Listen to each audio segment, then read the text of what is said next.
As I mentioned, my instructor for this particular webinar, SOC 101. So I'm Senior Information Security Consultant and Trainer at InfosecTrain, and I'm working into this particular domain of information security from last, I would say, 8+ years, which involves my somewhat experience into the secure development as well. Apart from it, if we do talk about myself, I have successfully delivered a good number of batches so far, deliveries which cover maximum around the globe, which we can say it covers maximum throughout the globe. We do have multiple different corporates, so every different countries, every different continent, origins, I do have already delivered so far, including private plus government institutions. So if I do talk about myself, that what is about my profile, so I am moreover the person who is the technical guy of the information security rather than the managerial person. So you can consider me as a guy who mostly get all the technical things done, starting from VAPT to your threat analysis, threat hunting, threat intelligence, to your governance, risk and compliance, to your identity access management, to your security operations, to your forensics, to your incident response. So all these are things which are part of my curricula and part of my forte. So far I have basically gathered overall experience of information security being at all the sides, be it of the offensive side, be it at the defensive side. So we can talk about like profile is multiverse diversified, right? And if I do talk about couple of deliveries which includes not just basically these terms or the certificates based training, these are just few of my batches which I do have over there. And apart from it, I'm taking care of more of, I would say, customized requirements, be it in terms of moreover security operation centers, be it in terms of identity access management, be it in terms of MITRE attack training, threat hunting, digital forensics. So these are the things which I'm taking care of, and these are few of the certifications which I mentioned, that not just limited to these, but these are few of my certifications which involves couple of renowned vendors, like we do have IBM QRadar, SailPoint, EC Council, CompTIA, all these things are in picture. Then I do have technical skills. So as I mentioned that I am moreover the testing guy. So it moreover you will see this testing word coming again and again everywhere. So yes, basically this is a few of my technical skills which involves threat intelligence, threat hunting, mobile application security testing, security operation centers, managed detection response, security orchestration automation response, open source intelligence gathering, entire red teaming, blue teaming activities, even the one which is not mentioned over here, purple teaming. Then we do have incident handling and response. We do have memory forensics, exploit developments. So these are the part which I do have covered throughout this journey of, I would say, 8+ years, and couple of projects, and these are just few of my repeated clients, right? So this is much about myself over here. Let me start with our slides, and let's have a great session over Security Operations Center. So SOC 101, guys. SOC, we all know that it is one of the hottest sector which is so far in the industry, isn't it? So let's start over here. So about InfosecTrain, I believe much of you guys already know about us. We are one of the leaders of the market in terms of corporate delivery and corporate training, and we are serving this particular industry from last 15+ years. And we do have our trainers who are into this particular industry and have a very good name and fame, and are basically doing the same, adding the part to this particular domain of information security. So this is just few of our figures, and let's begin with our today's agenda. So we do have overall 7 points in order to basically discuss our 4 hours. So we'll try to complete most of our queries over here which is related to SOC. As me being into this particular training industry and consultancy industry, I've seen a lot of people who are basically having certain questions with SOC. Whenever they are thinking with SOC, everyone is having different mindset. So our approach with this particular webinar today over here is to bring all of us on same note, same level, and to make understand what SOC is and how it is delivering. So that's why it was SOC 101 as the heading you guys might have seen for the webinar, because we will be going through very much basics. So anyone who is new over here, or anyone whom you know that who is new and should know this particular part, you guys can give them call and you can share the link and ask them to join, right? So we will be starting from very much basics over there, right? So Security Operations Center, as we discussed SOC. First of all guys, my first question to you guys over here, SOC, is it a software, tool, department, company, third party? What SOC is? In your offices, how do you see SOC? What SOC does? That is second part. But our first answer over here, see, multiple controversial terms we do have, right? Like SOC is a software. So that's what people are having confusion over here, and that's what I am targeting for the day. SOC versus SIM, right? We do have two things. The one is SOC, the one is SIM. So mostly people do correlate both of these things, and that's why in my headings you might guys have noticed this particular point, SIM, which is the heart of your SOC, right? So SOC, if I do talk about guys, SOC is not a software, SOC is not a tool. SOC is basically a dedicated site or department in your organization. Just like we do have HR department, we do have operations department. This is your security operations department, right? So SOC is a dedicated department which basically runs on this particular motto, which says that prevention is better than cure, right? So Security Operations Center, as you see this particular image, SIM is just a part of your Security Operations Center, which we generally do call as a tool, right? Which is a software, which is our topic for discussion in later slides. But SOC, it's your dedicated site where each and everything will be done in terms of monitoring, in terms of, we can say, detection, in terms of prevention, in terms of investigation. So all of these things we will be doing in SOC, where we will be having all of our organization's data. Organization's data, you can include entire of your infra, including your website, your databases, your data centers, your servers, your networks, your desktops, your application, and all of your information security devices, which will be monitored and will be assessed in real time for suspicious activity. That means SOC will be always active. So you do have your entire infra's monitoring and assessment is being done on SOC, with SOC, inside SOC. So what we do monitor our entire infra as a whole, and we are monitoring our entire infra. The reason, because it is one of your central location which will be having entire cover of your department, so that we can view all of our suspicious, malicious activities, right? One place where we can have our entire organization data being assessed, so that we can monitor entire of our suspicious activities, right? So SOC basically will be having multiple things. Over here it will be having SIM solution, it will be having other different tools, like we do have multiple ticketing tools, we will be having some third-party integrations also into the SOC. So SOC will be your physical facility. Like, there are two things guys over here now. Couple of people might not agree with this particular line, and I'm absolutely okay with this particular part, but there are two things now over here, that SOC is basically your physical site. Mostly it is your physical site, but couple of people might not agree that no, it's not a physical site. The reason, because these days in our market we are getting SOC as a service. Just like we are getting other things as a service, we are even getting SOC as a service.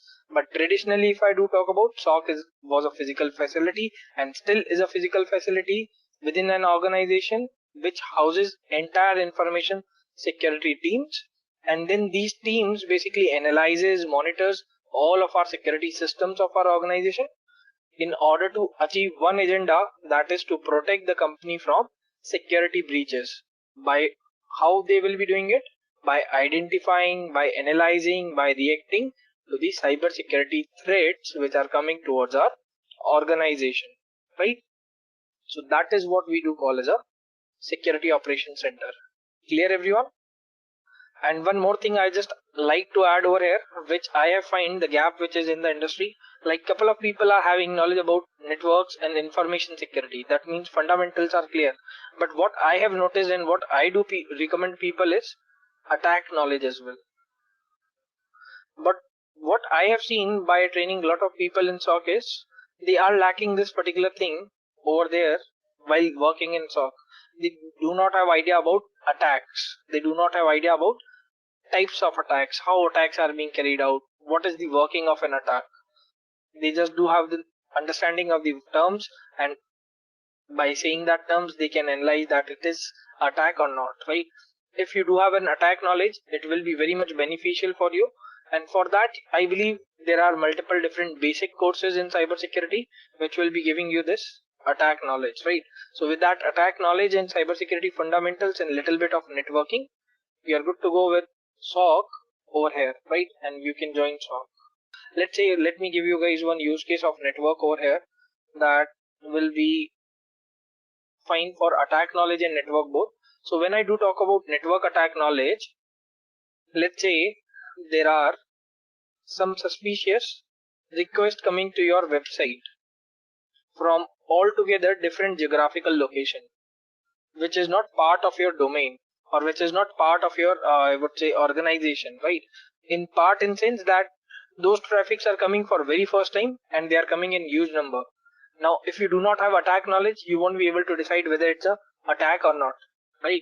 So that's why networking knowledge, where you can understand that it is ingress, it is coming inward, that means it is coming incoming part, that part, and secondly what type of traffic it is, right?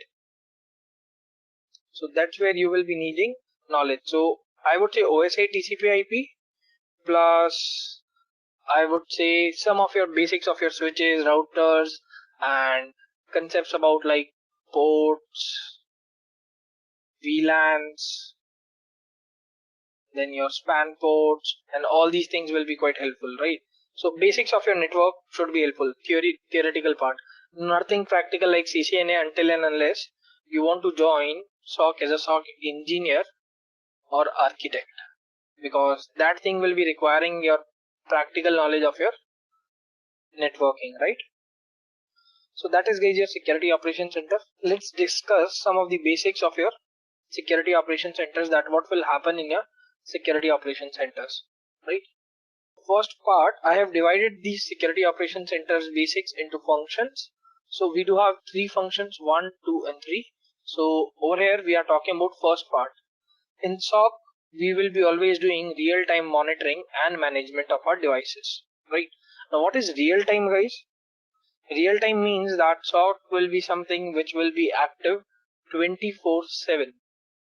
It's not like that it's morning 9 to 5.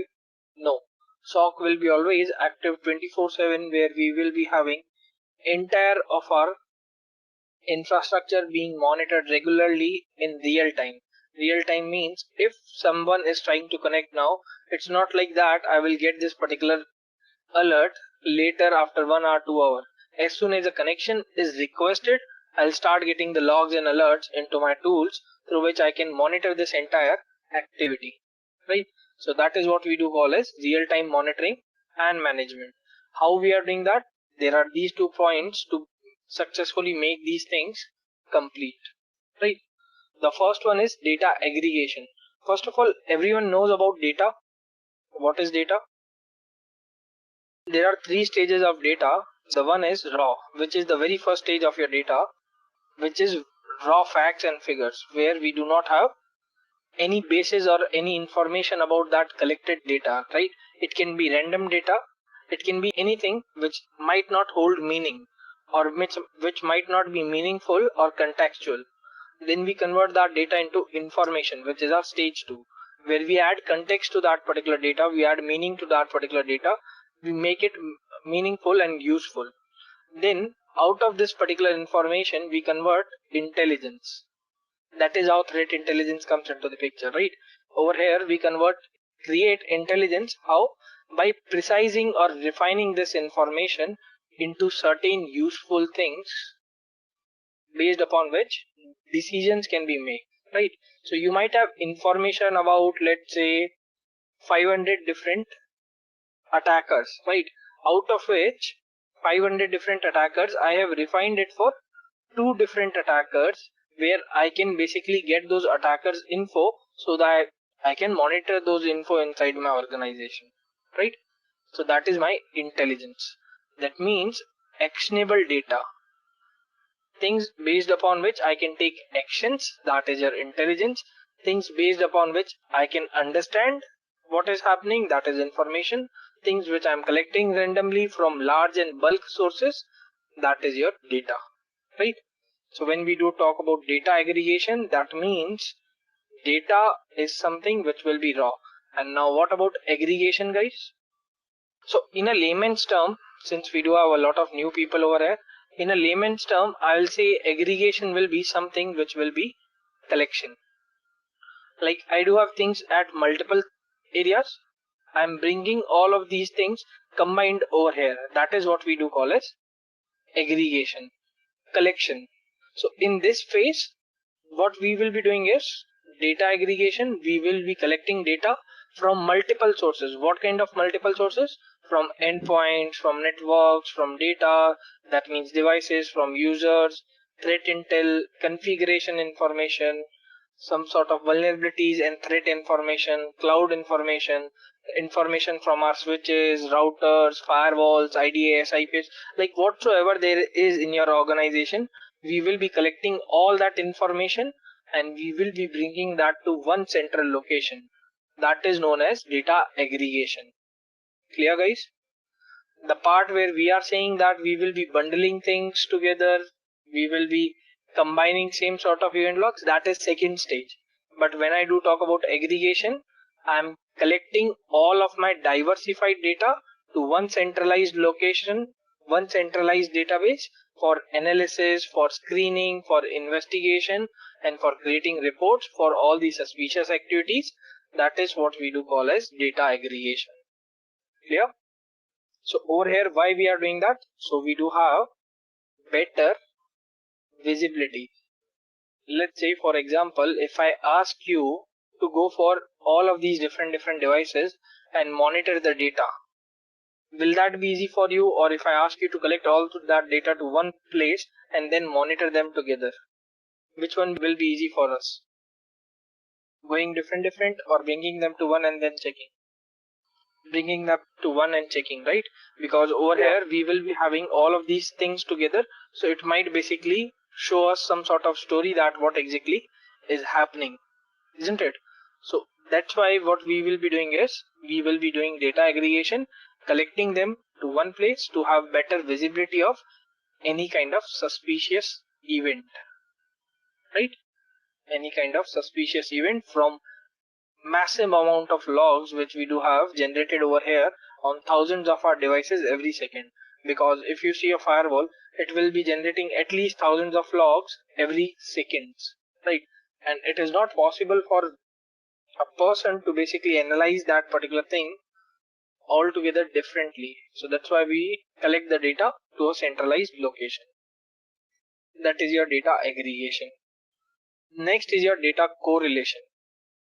So best example of this, what I'll give you, let's say your website has been hacked, right?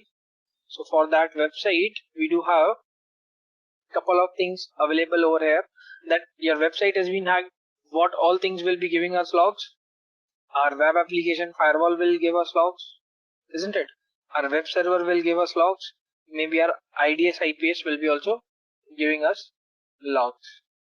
So when I am having website compromise and I do have multiple different devices which will be giving me logs, what I want to do is in correlation, I want to bundle all of them into one category, website compromise logs, so that it will be meaningful and useful for an investigator to invest all of these things all together, right?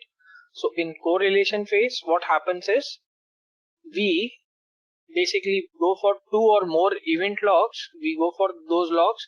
We take those logs and those logs are combined to learn intelligence. That means something useful. You see over here, this image says that we do have multiple different logs being collected over here to a centralized location. Now I will apply correlation over here in order to sort those logs, that it is what type of log, whether it's a vulnerability log, whether it's a log for a critical data, critical asset, whether it is related to cloud, external threat, internal threat, ransomware, every different type of category I'll try to build.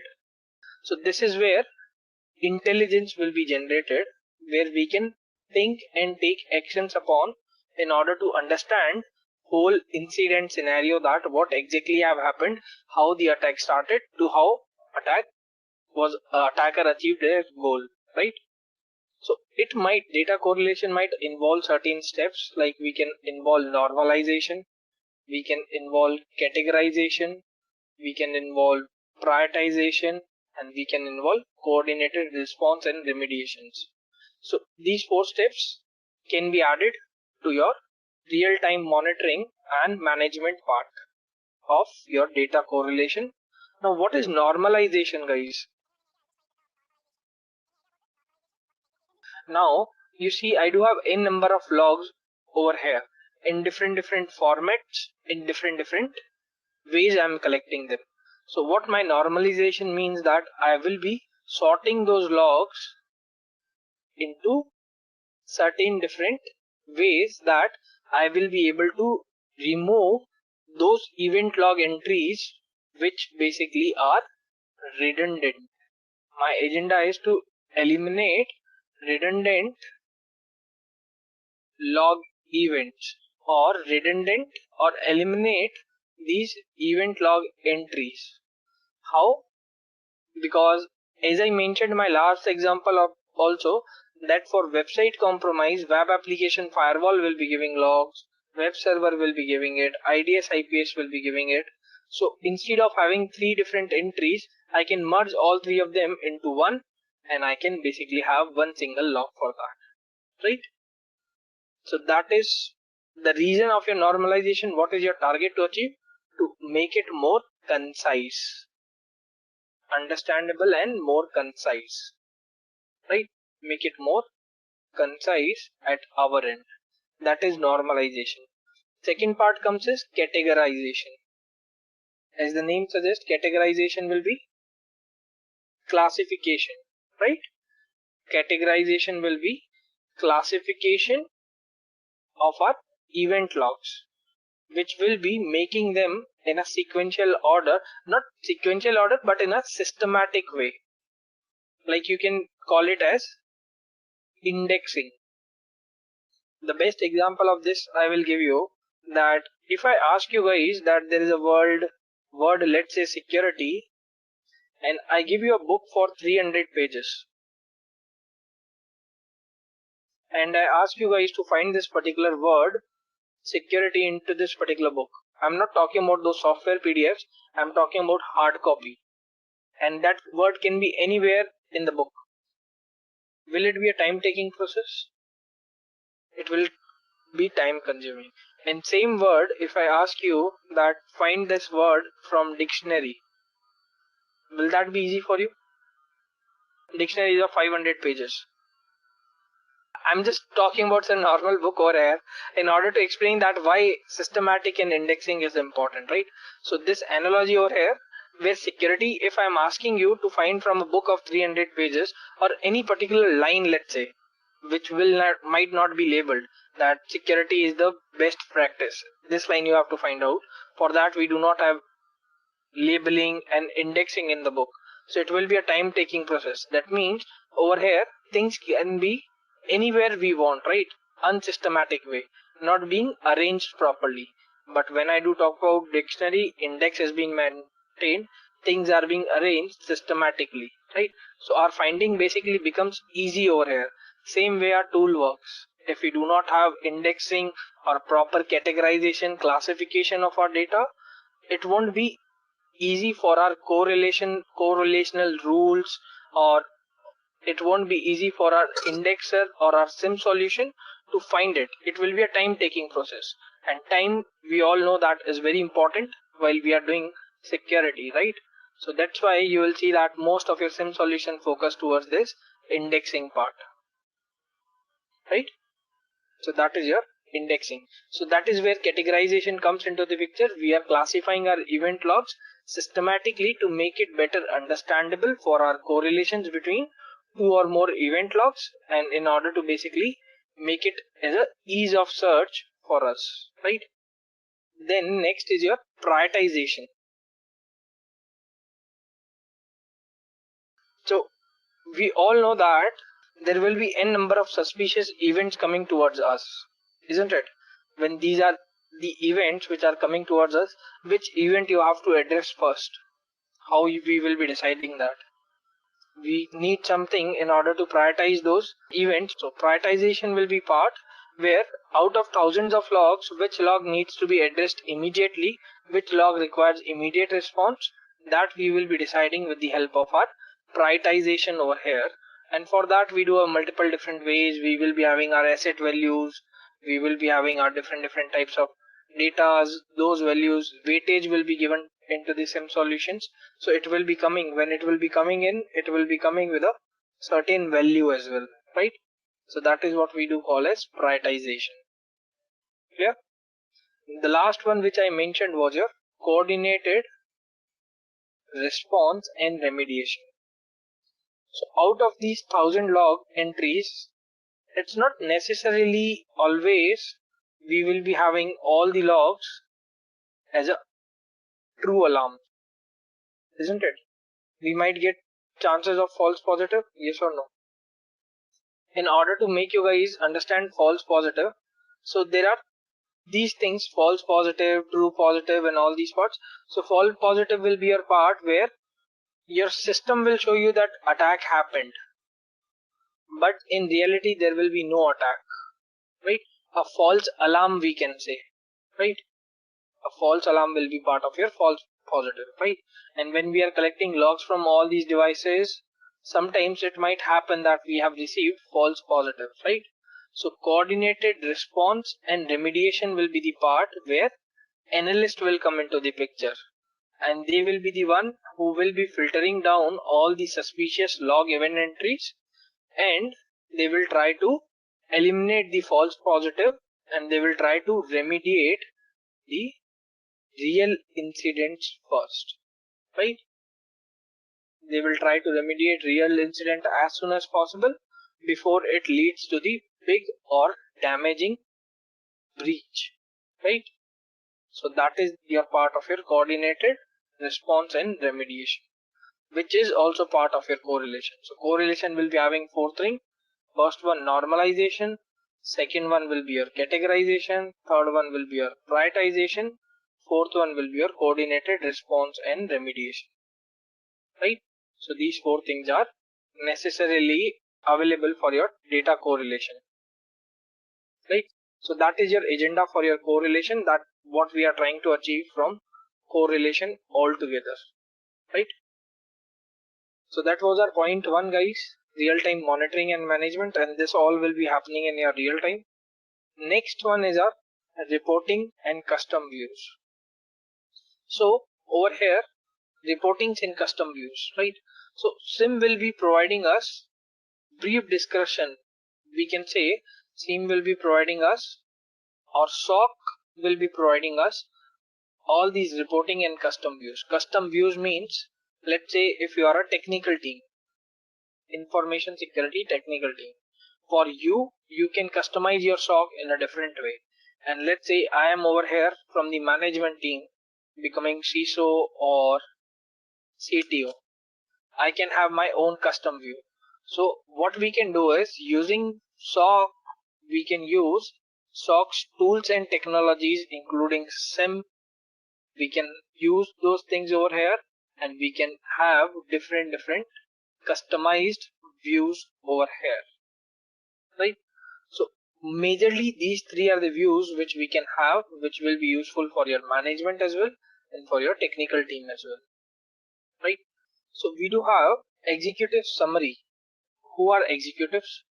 So we can say all the C-level people can be the part of executives. Like entire management part will be the part of our executives, isn't it? So when we do talk about this particular category, executives, over here mostly the management relies in the place. And when we do talk about executive summary, this is the part where we will be addressing our top level management, who will be very much important in terms of decision making, right? So in terms of decision making, they will be pretty much involved and important part, and they will be the one who will be deciding the flow of our business, right? So executive summary is one type of report where we will be having brief description of entire attack or incident, right? Like what were our findings during the incident. It will include details like what were our strategies to mitigate, who were all the team members who took part in, people involved, what kind of tools we used, what kind of strategies, tactics we used in order to mitigate that particular incident. A small, short, brief description about your entire incident and understanding of these incident we have to basically create for our executives in form of a summary of an incident. That is what we do call as executive summary, and that we can develop within our SOC environment, right? Next one is your audit and assessment. So audits, basically you guys might have heard about ISO audits, compliance audits, all these parts, isn't it? So these are basically, in the end, in a layman's language, again if I say, these are again some sort of checklist, isn't it? Which is there, which says that are you following this activity, and then you assess, you do the gap analysis for your organization and this checklist, whether you are following it completely or not. If you are not following it, then what compensating control is there in the picture, compensating factor, and if you are following it up till how much percentage, let's say partially implemented up till 70%, all these things we try to find out, isn't it? Which basically checks our do's and don'ts for our organization. So how you have to do these kind of audits, if anyone from audit or anything like that, you guys can go ahead and tell how we do these kind of audits, what we have to do, what all things we have to cover. So if I do talk about audits, right, there is absolutely always the scope, but when we are talking about some sort of compliance audits, are those also being scoped, or those applies to the entire organization? So it involves near about entire digital assets, right? That means all of your devices will be there, all of your digital infra will be there. The data inside those devices will be there, right? And if you have to audit, you have to go through entire part, isn't it? Like you have to go for all different entire organization, cover all those assets. Now what if I say you that these kind of reports for your audit, since your SOC is something which is centralized, everything is coming to your SOC from your organization, and you can do audit part. That means not exactly you can do auditing, but for audits you can get reports from your SOC only for your entire devices, entire infrastructure, their configuration, how they are working, all those parts. Wouldn't that be a good thing? That's what your SOC does. It helps us in audit and assessment because it is one centralized location which will be having most of our organization. We can easily perform our audits and assessment via our SOC, right? So that's why audit and assessment reports are available in your SIEM solutions.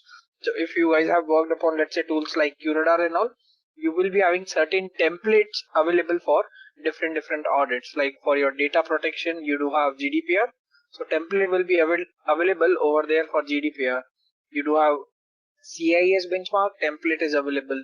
You do have, let's say, healthcare HIPAA template is available. These kind of templates are available over there in your SIEM solutions, right? So that is your audit and assessment. Third one is security metrics reporting. What is metric? So in SOC, what we do get is we get security metrics report, right? So these are what? These are detailed reports on our current security posture. What is current security posture? That means, let's say for my network devices, how my network devices are collecting logs and how effectively they are collecting logs and detecting my threats. So that's what I can basically collect inside my security metrics reporting, which will be then shared with our senior management for decision making, that whether we have to invest more inside our security or not for your security investments, right? So it will be helping management to know the current strength of our organization security and readiness of our organization to face cyber attacks and data breaches in future, right? That is what security metrics reporting is all about, and this again we can achieve with our SIEM solutions with the help of SOC department, right? So that is our another functions of SOC. So you see, SOC is basically targeting multiple different things. For all the VAPT guys, all the auditors, we can create reports. We can create reports for our decision making, which will involve the health and all the things of our devices, which will be helpful to give entire overview of our security. And then we can have executive summary also, which will be a brief description about our incident, how it took place and how we mitigated that, right? That is all one of the functions of our SOC, major functions. And third part is your after action analysis. Now this is interesting thing over here, and I do have a very good question for you guys. After action analysis. Analysis, we all know what is analysis. Type of validation, what has happened, to find out things like who, when, what, how, where, correct? For these things we can do analysis, isn't it? So analysis will be our detailed part where we will be performing actions in order to find out all the WH answers, right? So that is your analysis, and over here I had written two things. So can you guys tell me, forensics and investigation, are these the same things? Forensics, when we are talking about over here, we are talking about digital forensics, sir. Forensics of our entire IT, right? Digital forensics versus investigation. Now when I say digital forensics means, my question was, is there any difference between them or both of them are the same thing? If there is difference, how we can differentiate digital forensics? That means forensics of our mobile devices, our laptops, our computers, our databases, our networks, our memory, our hard drives, that type of forensics. And let me just add over to this particular part with one example. My question to you guys is, most of you guys might already know, can I call someone, let's say, can I call A from B's number? I am person B over here. Can I call A from D's number? There are certain things available to do this particular part. So answer is yes. Now let's come back to SOC. That in SOC, this case has come to you. So will you only be able to find this particular part? Let's say if I ask you to do the analysis.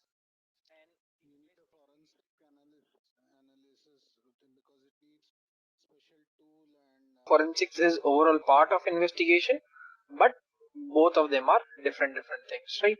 So forensics guys, this will be your phase where all of your evidence data which you have collected, it will be treated as evidence, and from that evidence we will be taking it into further analysis in greater depth. We will be doing analysis in order to trace more sensitive information, which will lead towards our root cause of event or incident. That is what we do call as RCA, root cause analysis. So forensics is basically something where we basically find root cause analysis, that what exactly have happened, and taking that part again back, we will be understanding that if this something like this has happened, what was the reason? Entire WH questions will try to answer what was the reason, and once we have that particular reason, we'll keep them so that in future we can prevent these type of activities. That is forensics. Now taking your calling from someone else's number example back again. For that, we can do forensics. We can find out that yes, this is called spoofing, but we cannot ourselves trace that who did this particular spoofing, right? So in this phase, investigation phase, if we are basically having an incident which needs to be escalated, in case when incident was too damaging or requires third party helps, like teams like CERT are there. Every country do have a CERT, you guys know that? Computer Emergency Response Team, like we do have CERT India, certain. There is CERT AUS for Australia. Then US CERT is there. Then we do have UAE CERT also. Every country do have different certs, right? So CERT teams or law enforcement agencies like FBI, or we can say IB, RAW, or any law enforcement agency will be involved. Cyber cell, cyber branches, all these things will be involved in order to investigate that particular part, right? So investigation will be a phase where you have to take forensics to the next step in order to basically find out whether the incident has taken place in what manner, and let's say it is outside of your SOC teams, forensic teams I'm saying, of your forensic teams, which is part of your SOC, out of the boundary. Like it is relating to the another country, now they need some sort of investigation team to investigate it in another country, right?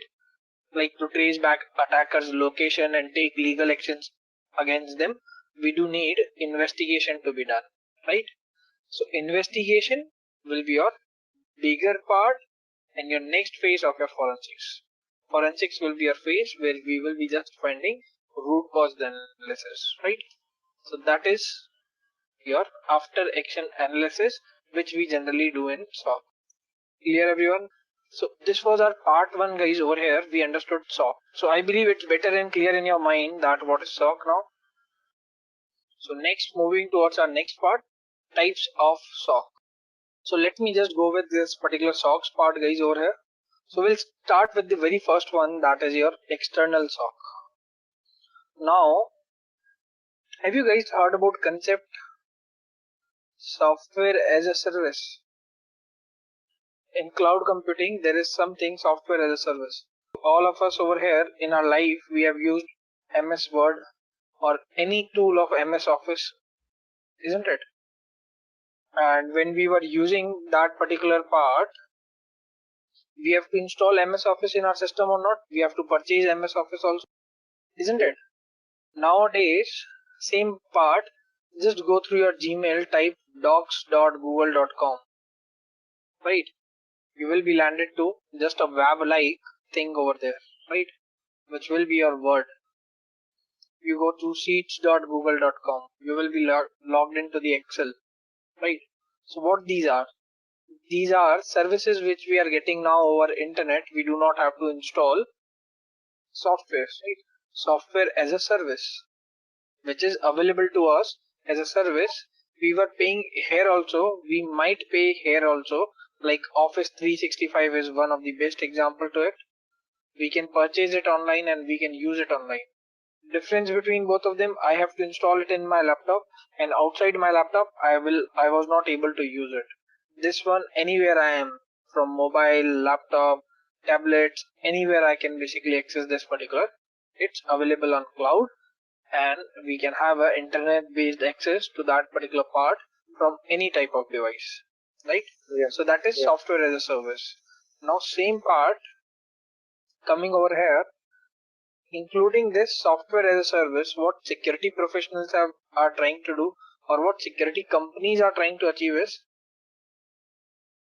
SecAS. That is your security as a service. Now, what can be security as a service? How do you guys think about this particular part if I tell you that there is some sort of concept like security as a service? So there is cloud involved because we are getting it as a service. Now we are getting it as a security. Antiviruses, every one of you might have purchased antiviruses, installed antiviruses in your system. Are there any type of cloud-based antivirus services? And if I do talk about SIEM solutions, all those who know about SIEM solutions, SIEM you have to deploy it on-prem, right? Earlier. But now with cloud, is it available on cloud or not? It's available. One of the best example, Alien Vault USM, that is available. Splunk Cloud is there. We do have Azure Sentinel, right? IBM Cloud is there. So we do have all of these particular things deployed on cloud, and all of these names which I have taken provide us security measures. So isn't that a security as a service kind of thing? Any type of security solution which is now available online and can provide us security from online itself without being installing, like there are multiple endpoint security solution, right? Like one of the best example, if any of you guys might have used Alien Vault OTX, in that there is free open source endpoint security tool which agent you have to install on your system, and from this platform itself you can scan your website for multiple different threats, right? So that is one of the things over here which we do have security as a service, right? So external part is entirely the phase where organization are not focusing upon having anything or any team or any workforce. They're not focusing upon workforce, team, or to build up that particular part. In order to fulfill their cybersecurity needs, they are just hiring it from third-party vendor in form of software as a service or security as a service. They are just hiring it from third-party vendor. That means your organization will have SOC, but it will be managed and deployed outside your organization, right? It won't be part of your organization. You won't be managing it. You won't be having team who will be managing it. It will be directly the output, or we can say it will be directly your data, or entire part will be managed by a third party team, right? Who will be doing the security on behalf of your organization. That is we do call as external type of SOC. Clear? Now external and internal, both of them are opposite words, right? Synonyms. So we do have external over here which is outside, internal which is inside. Now when we do talk about internal and external, internal SOC is also known as dedicated SOC.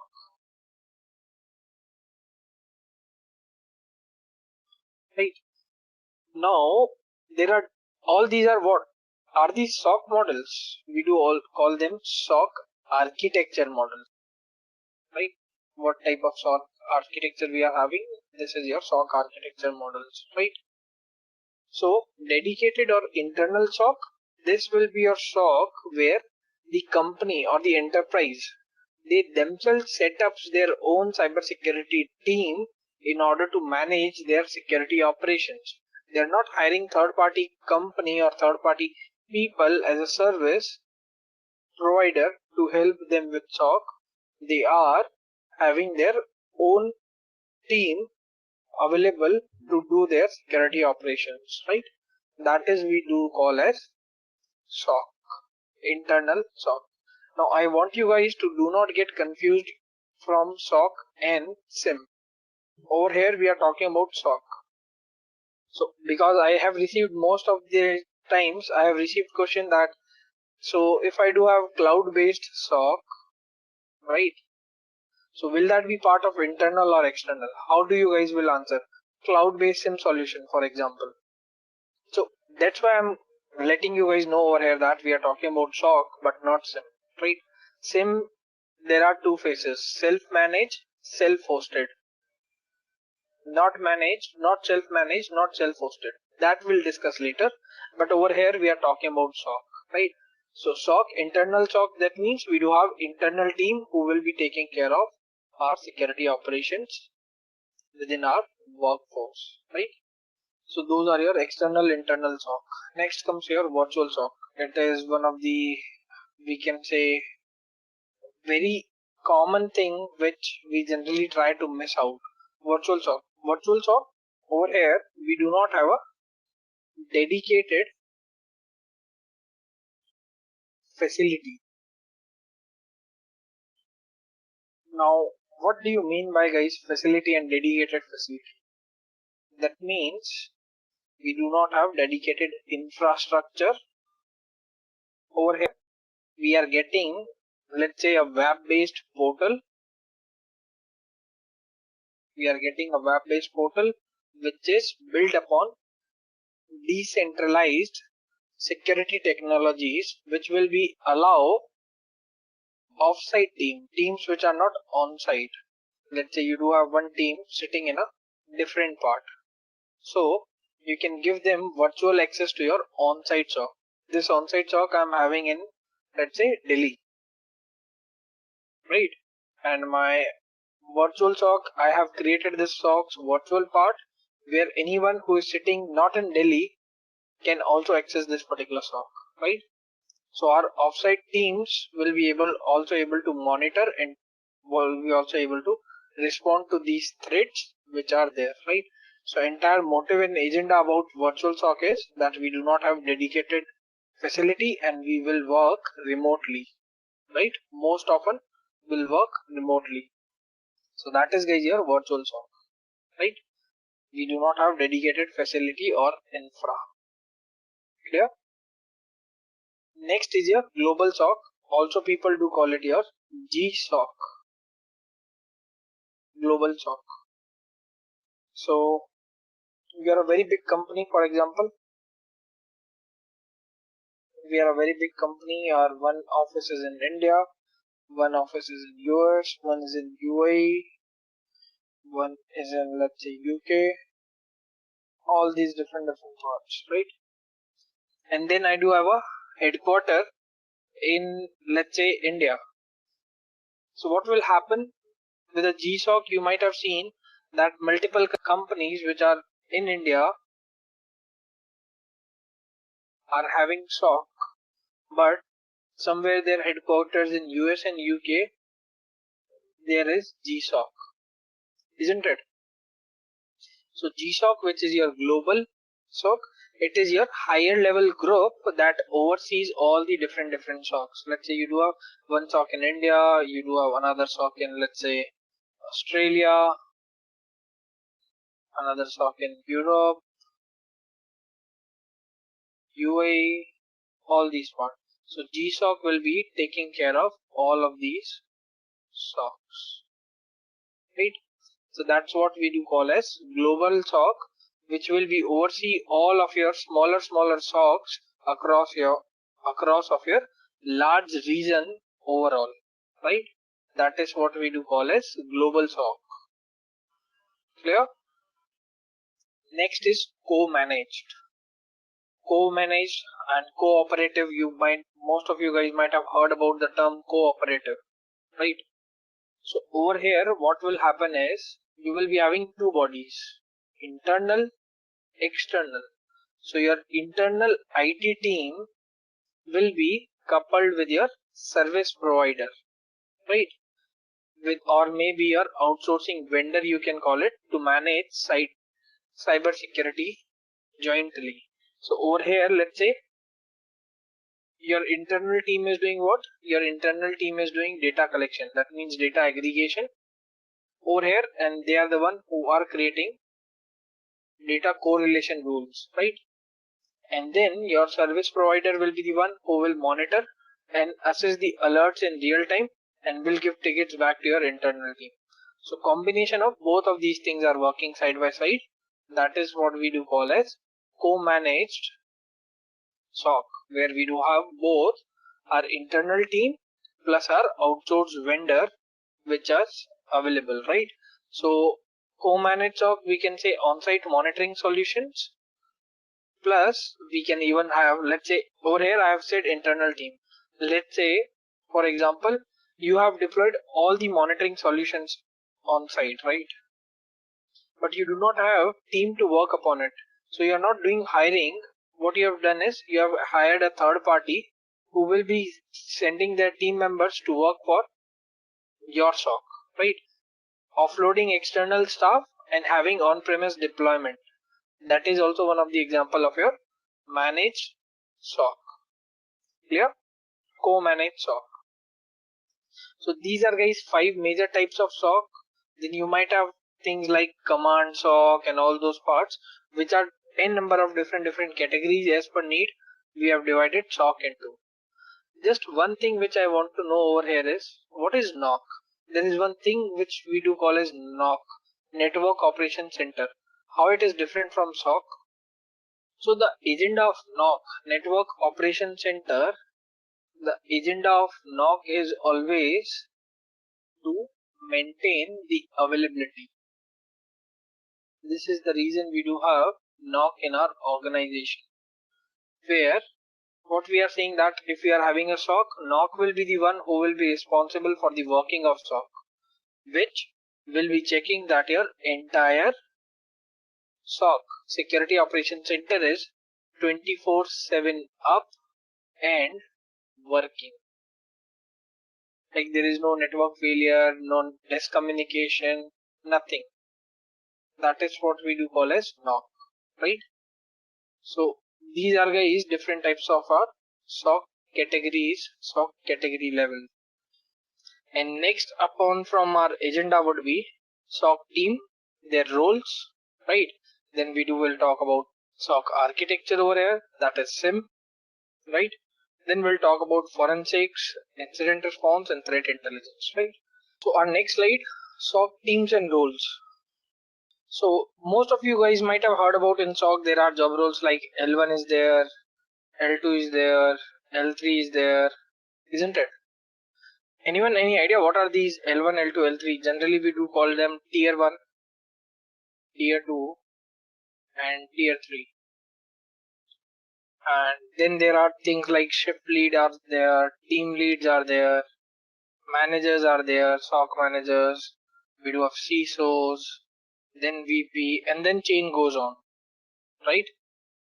So you see I do have over here tier 1 is there, tier 2 is there, and then SOC managers are there, right? Generally which you see in tier 3 form, those are mostly your team leads or shift leads, right? Or we do call them SOC managers as well, right? So tier 1's work, let's start from the very basic. They do call themselves like there are things like alert analyst, right? So tier 1 analyst, we do call them tier 1 support security analyst, right? So when we do have these support security analysts, these basically do what? They receive and look into all the alerts which are received from all those different types of devices on daily basis, right? They will be having a lot of alerts coming towards them, and they will be the one who will be reviewing those alerts using SIEM solutions. And in some solutions, all those alerts will be called as SIEM alerts. So with that alerts, there will be certain relevance of those alerts and urgency of those alerts, which will be defined. And based upon that relevance and urgency, it will be triaged. Now, what is triage? So triage will be the part where I do have, let's say 1, 2, 3 incidents in front of me. Which one I have to select first in order to investigate or in order to escalate.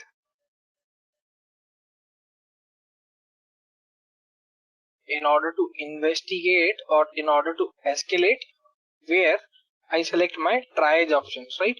Event prioritization based upon impact to the business. So in triage part, what L1 will be doing is they will be the one who will be looking into the SIEM alerts, and they will be the one who will be checking the relevancy and the urgency of those SIEM alerts, and then they will be the one who will be carrying out the triage to ensure that the genuine security incidents are occurring and those are being monitored at preference, right? So those are your tier 1 analysts, frontline workers, right? Then we do have tier 2 support security analyst. They can be the incident responder. It's not necessarily that they always have to be incident responder. They will be the one who will be the part of incident response team, right? Because over here analysis will come into the picture, right? So they are the one who addresses real security incidents, right? Like the one who will be evaluating the incidents identified by tier 1. All the incidents which are identified by tier 1, they will be using things like threat intelligence, right?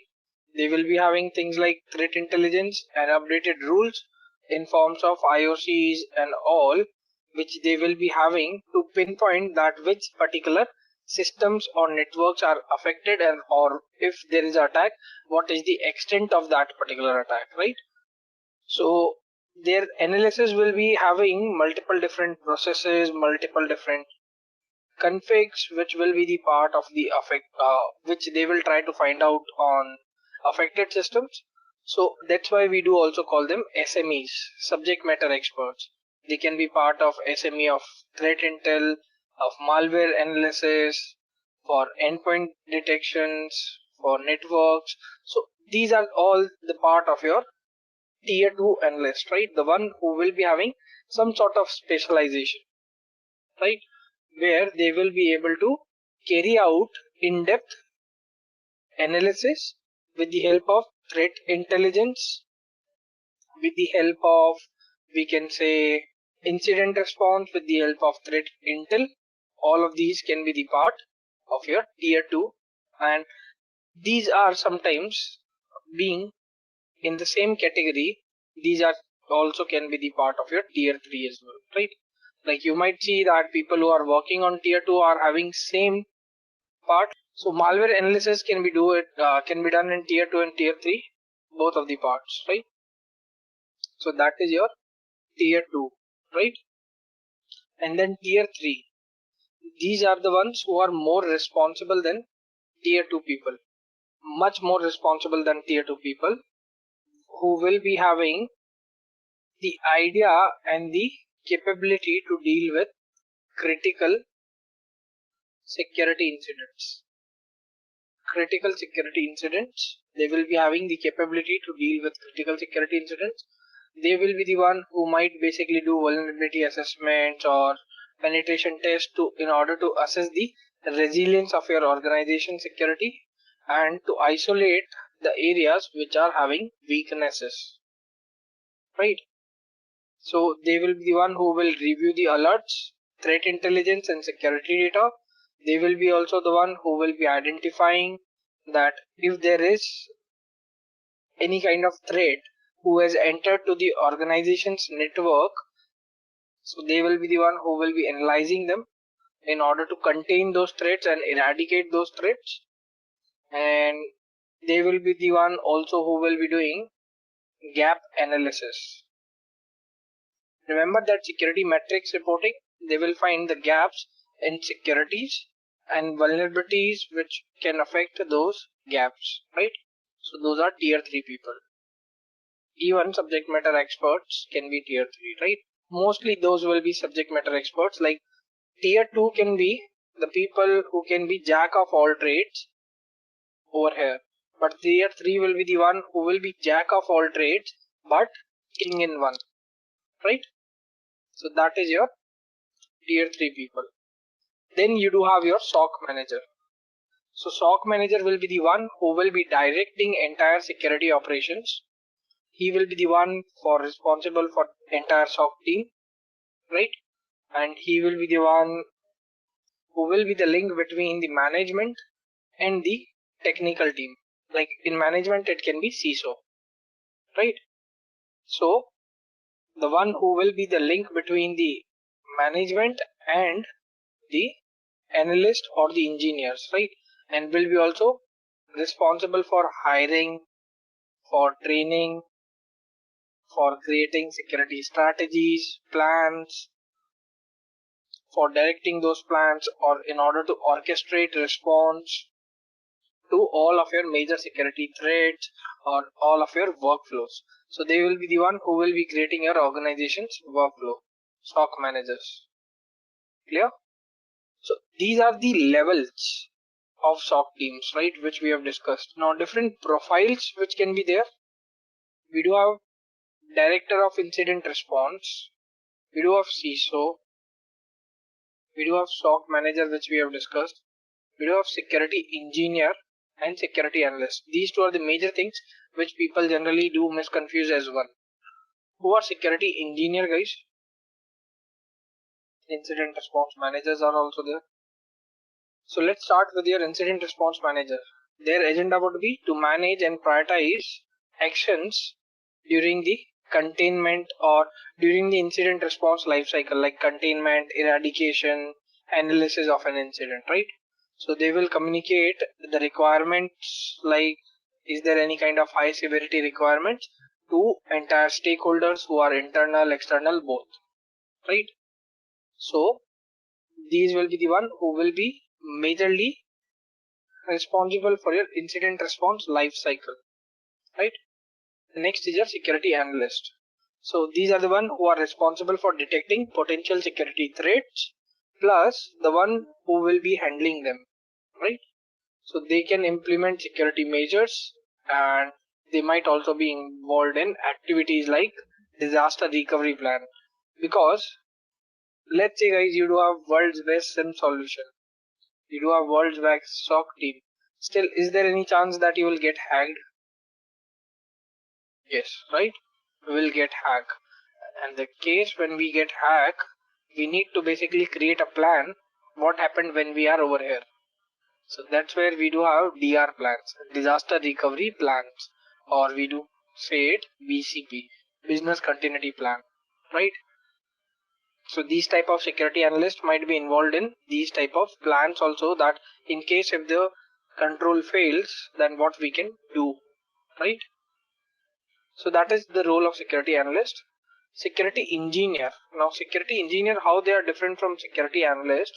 Security engineer, guys, those are in charge for maintaining and updating your tools, systems, configurations, connectivity, right?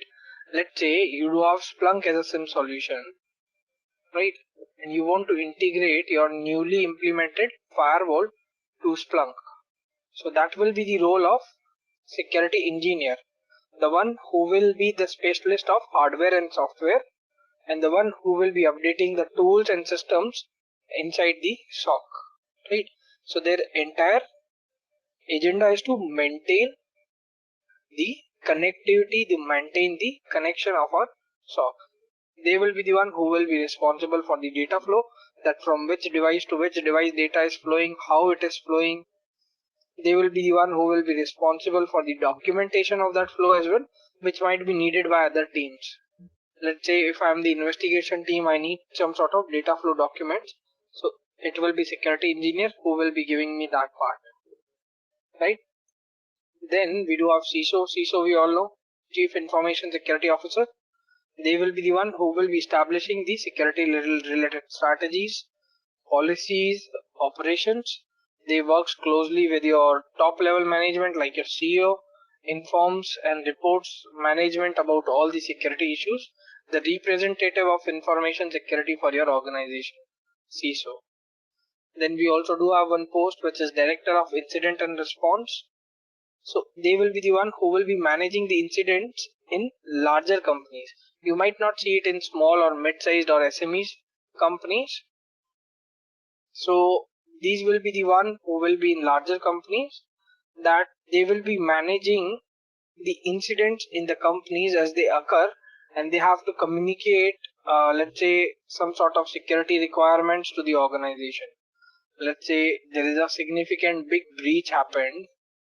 So for that breach, directors will be in place for those big organizations who will be responding to those particular things, and who will be asking from the management what kind of security help they do require in order to mitigate that, or what kind of security requirements there are in order to mitigate that incident.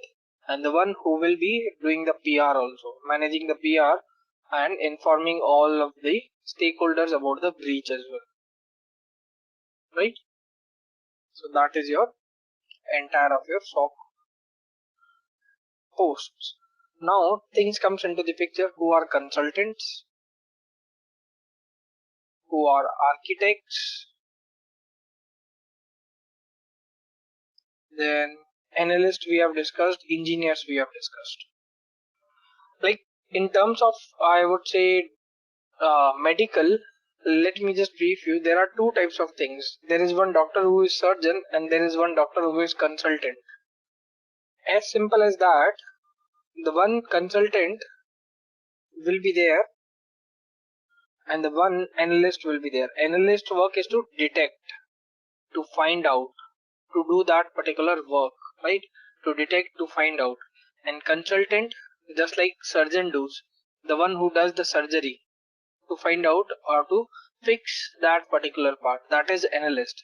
And when we do call about the consultant, the role of consultant is to impart knowledge, to solve problem, and in order to make our overall security better or overall security posture better. So they will be the one who will be solving complex issues, right? Issues which are quite high. Recent example I can give you guys, you all of you have heard about this particular vulnerability, print nightmare. Recently happened, isn't it? So this particular activity, print nightmare, so over here you might have seen that the consultants were basically working 24/7 in order to basically mitigate this type of vulnerability, which was not part of an analyst, because analyst has detected it. Now how to mitigate it, consultant will be giving that part, right? So it's not always that analyst will not be doing the mitigation, analyst will do the mitigations, right? So we are over here that consultants will be the one who will be sharing the knowledge and who will be sharing the part for solving complex issues or reacting to highly significant alerts, right? So those are your consultants. I hope consultant is now clear. Next is your architects. So architects and engineers, they can be in same post. Architects are the one who have to design the flow, the designers of your SOC. That which device should be integrated where, what type of connectivity should be used, what type of connection should be done, how physically we should do that connection, how we can do the connection in terms of, let's say, connectivity, which port should be there, which port should be used, and in what format we can collect data. All of these parts will be the part of your SOC architects, right? So these are different posts which are having different responsibilities altogether. Clear? So that is what we do call as SOC architects, right? So there are SOC architects, there are SOC consultants, there are SOC engineers, there are SOC analysts. All of these do have different work area over here. So next is heart of your SOC, SIEM, SIEM. SIEM stands for, I would say, Security Information and Event Management.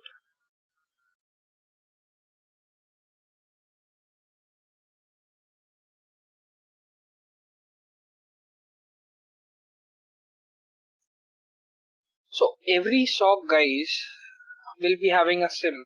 We cannot basically call a SOC if it does not have a SIEM, right? Every SOC will be having a SIEM solution for sure being deployed. And what we can do is, we can further down the line, we can break this particular part of SIEM into two things. Let me just tell you. The one is SIEM and the another one is SEM. Security Information Management and Security Event Management, right? If you have to understand the work of SIEM, you can divide it into these two categories, right? So this category will be doing what? It will be only doing data collection. That means your log collection and report generation. You can generate generate report. Like this part of SIM is security information management. It will be doing the information management in terms of report generation and in terms of log collection or data collection, right?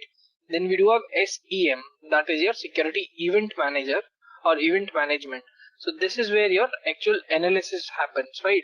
So over here, analysis of your events will be done in real time and the correlation of these events will be done in real time, and that's what makes it together SIM, where we start with log collection, we do analysis, we do correlation, and then we do create reports. That's where your SIEM totally concludes into the picture, right?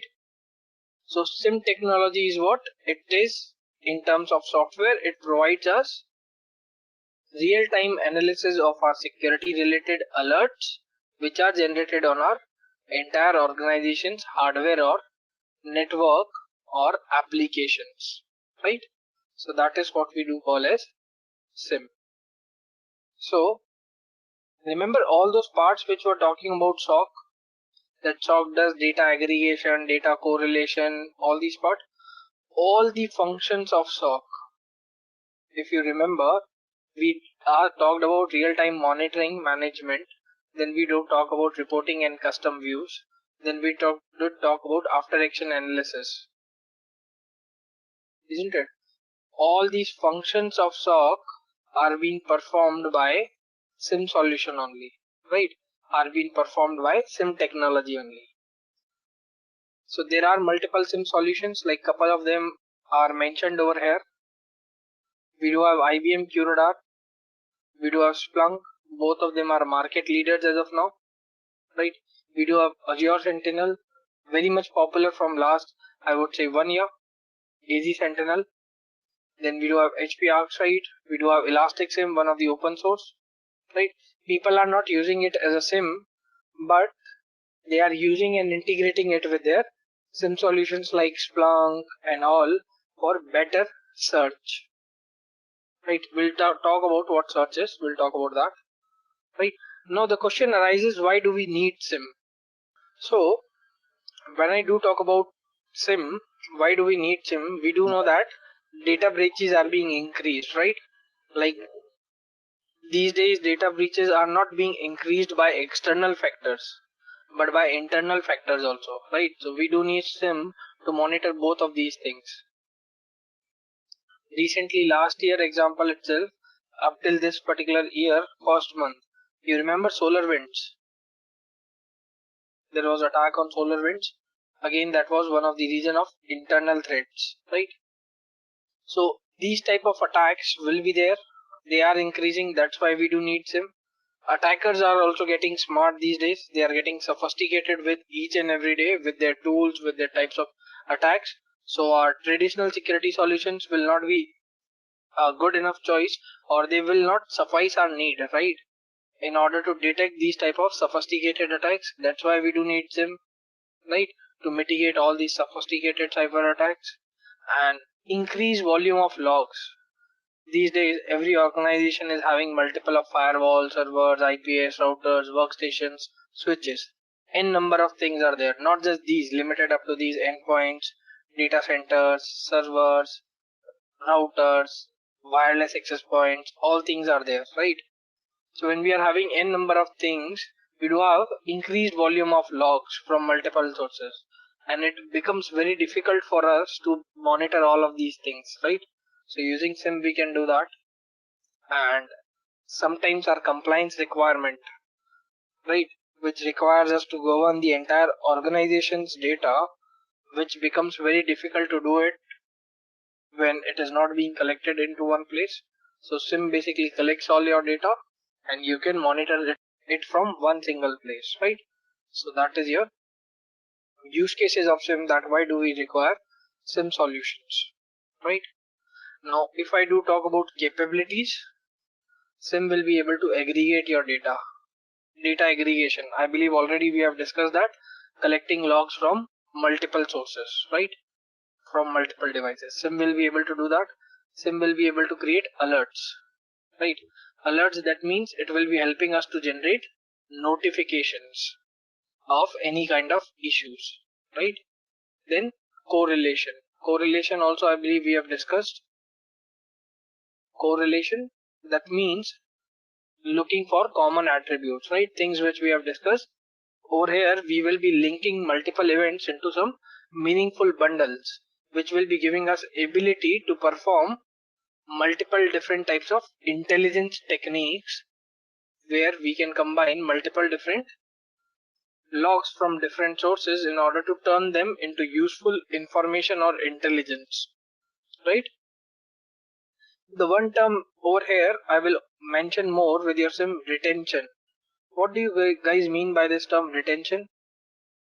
If any of you have deleted maybe anytime a Gmail account, right?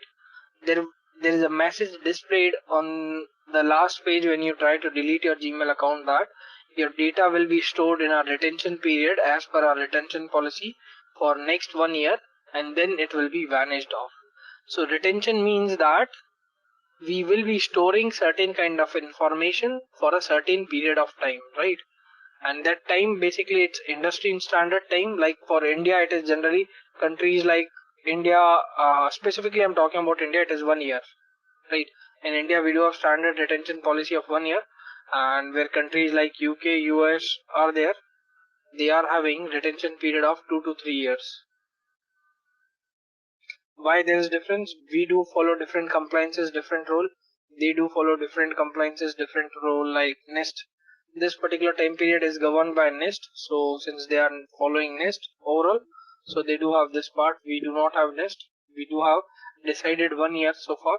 So different industries might have different types of logs, right? So that is your retention. So after retention means that SIM will be able to retain all the old logs and data for a long time to facilitate correlation. That means my log from last 6 months, I will be able to correlate it from my current logs. Right? SIM will be giving us this facility with the help of retention. Right? That's what we do call it historical analysis. Next is your scalability. Scalability will be a part where it will be helping the SIM. It will be helping the organization to adapt more changes, right? To adapt increase in traffic, right? So let's say all of a sudden we do have large number of event logs coming up, or large number of analysis coming up over there with unexpected volume of events. So SIM will be the one who will be helping us in order to scale up our monitoring capabilities, right? We will be able to increase our monitoring capabilities for all the added devices and those event logs, right? So that is what we do call as scalability. So all these things are available with our SIM solution. Clear? So this is, guys, your very generalized view of your SIM architecture. Very general.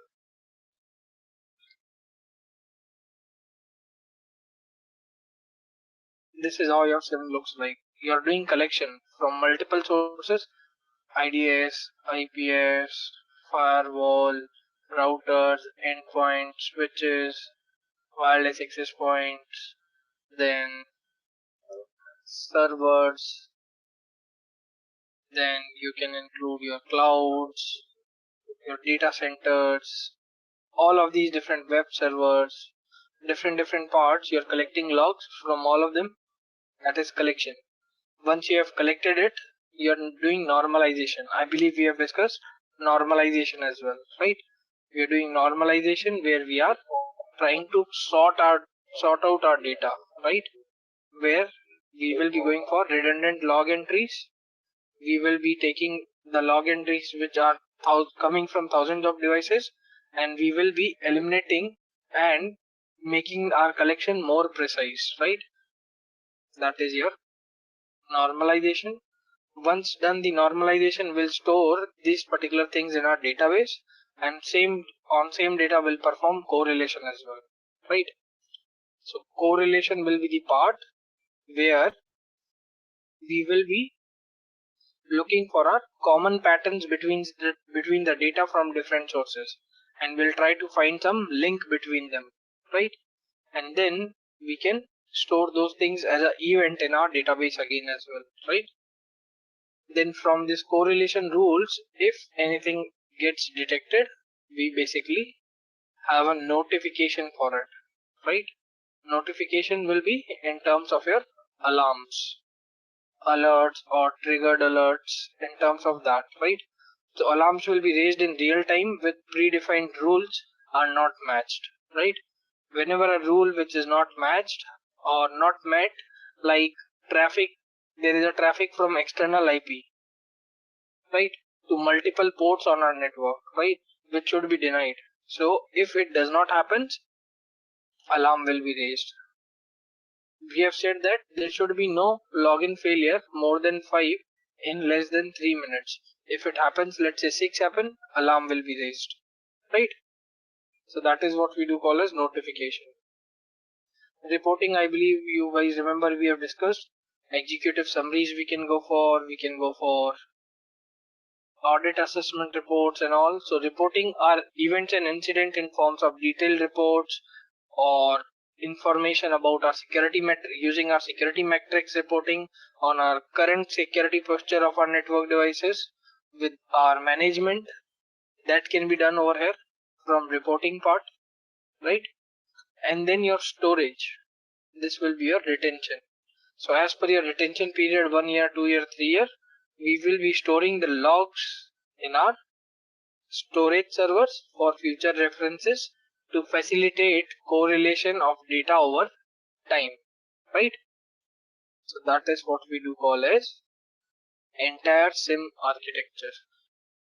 So that is, guys, all about your SIEM and SOC over here.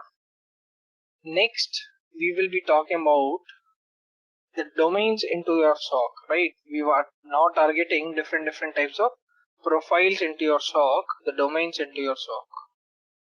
So the first one, digital forensics. As we were discussing earlier also, digital forensics will be your root cause analysis. Now see this diagram, it can be root cause analysis for all these different types. Digital forensics can be for database, for your forensic data analysis. If you do already have some sort of forensic data, I'll tell you what is forensic data. Your computer, it includes your RAM plus ROM. That means your memory plus your hard disk. Your mobile devices forensics, your network forensics, not just limited to this. I can include my database forensics, right? I can include certain other different things also. So forensics is all about root cause analysis to find out what was the actual root cause for this particular type of attack or root cause for this particular type of vulnerability, right? So that's what we do call as forensics. Clear? Now we do have digital forensic process, guys, right? So what this process governs us the entire steps that what will be done and how it can be done in order to basically do your entire forensics. Because in order to do the forensics is one of your process which is something which should be in step-by-step approach, right? It should be in step-by-step approach. That means that it's not randomly that you can do first identification then presentation. No, it is step-by-step approach and it is a defined process. That means strictly we have to follow those steps in order to complete our digital forensics, right? So when we do talk about digital forensics, your digital forensics, you can consider it as a very vast term, right? Which does have various different classifications inside it, right? So it can basically include multiple of your parts where you can say it involves some sort of law enforcement agencies or it involves even laws as well, right? It involves multiple different laws as well, your digital forensics, right? So your digital forensics will be the thing where we will be having most of our data being worked. For example, if I say computer forensics over here. So in this particular type of forensics, we will be usually having our devices being tested. What kind of devices? Like hard drive, right? USB stick, pen drives. Then I do have my RAM also being done, right? My computers, my laptops, my OS, all of these things, etc., can be part of my computer forensics, right? So it's a very vast term. First of all, let's understand the process step by step, one by one. What is the entire process? And then we'll discuss the types of forensics, right?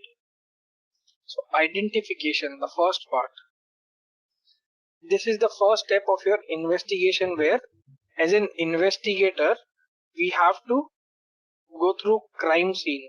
You guys might have seen the first thing which is done at crime scene. Can anyone tell me what is the, you might have all seen the movies and all, what is the first thing to be done at crime scene?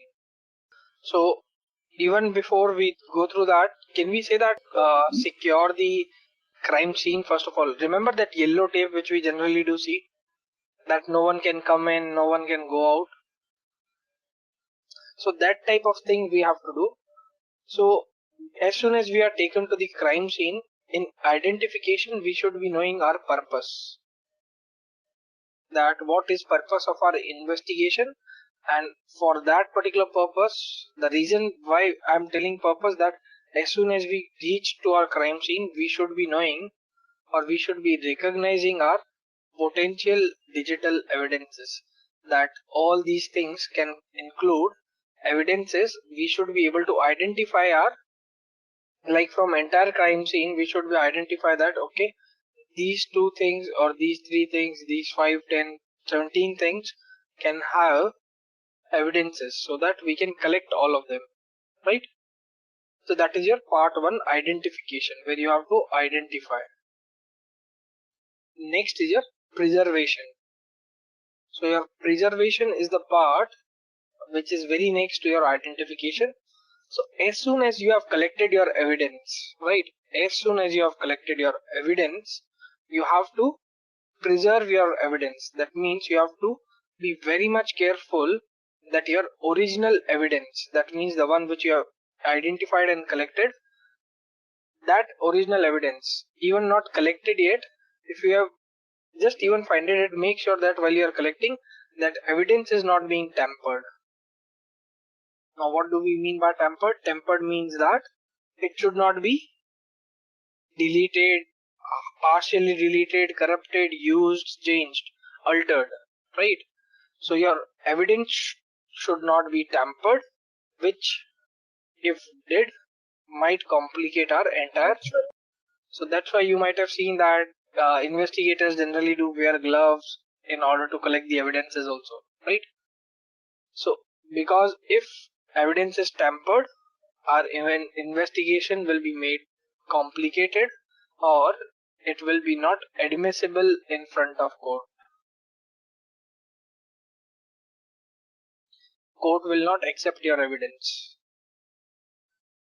Correct. The third part comes over here is collection. So over here we understand the step by step, or all these steps which are involved in acquiring our digital evidence over there, right? So without causing harm to our evidence and packing our evidence, we need to understand our collection process, right? We need to collect our evidence over here. So all in this particular phase, all of your those steps will be involved, where how without harming your evidence you can collect your evidence, right? Let's say if you have to collect a mobile as an evidence, so in order for preservation and collection, you might put that evidence box in Faraday cage. Now what is Faraday cage? Because since mobile is a device which do have wireless communication, right? So we need to protect our mobile phones from wireless signals. So we can put it inside Faraday cage, which will block all the electromagnetic interference, right? That is Faraday cage, right? After that we do examination. Now examination is a step before analysis. You are not doing the analysis, we are just examining our evidences. It is just a let's say precursor to perform our analysis, like what all things we will be needing. We'll just have a look on our evidence that okay, this is the type of evidence, and to collect data from it, this is what all we will be needing, right? So that part we will be having inside our examination. So this will be the careful inspection of our evidence from a way which can be called as secondary way to collect more details about it, right? So that can be your examination.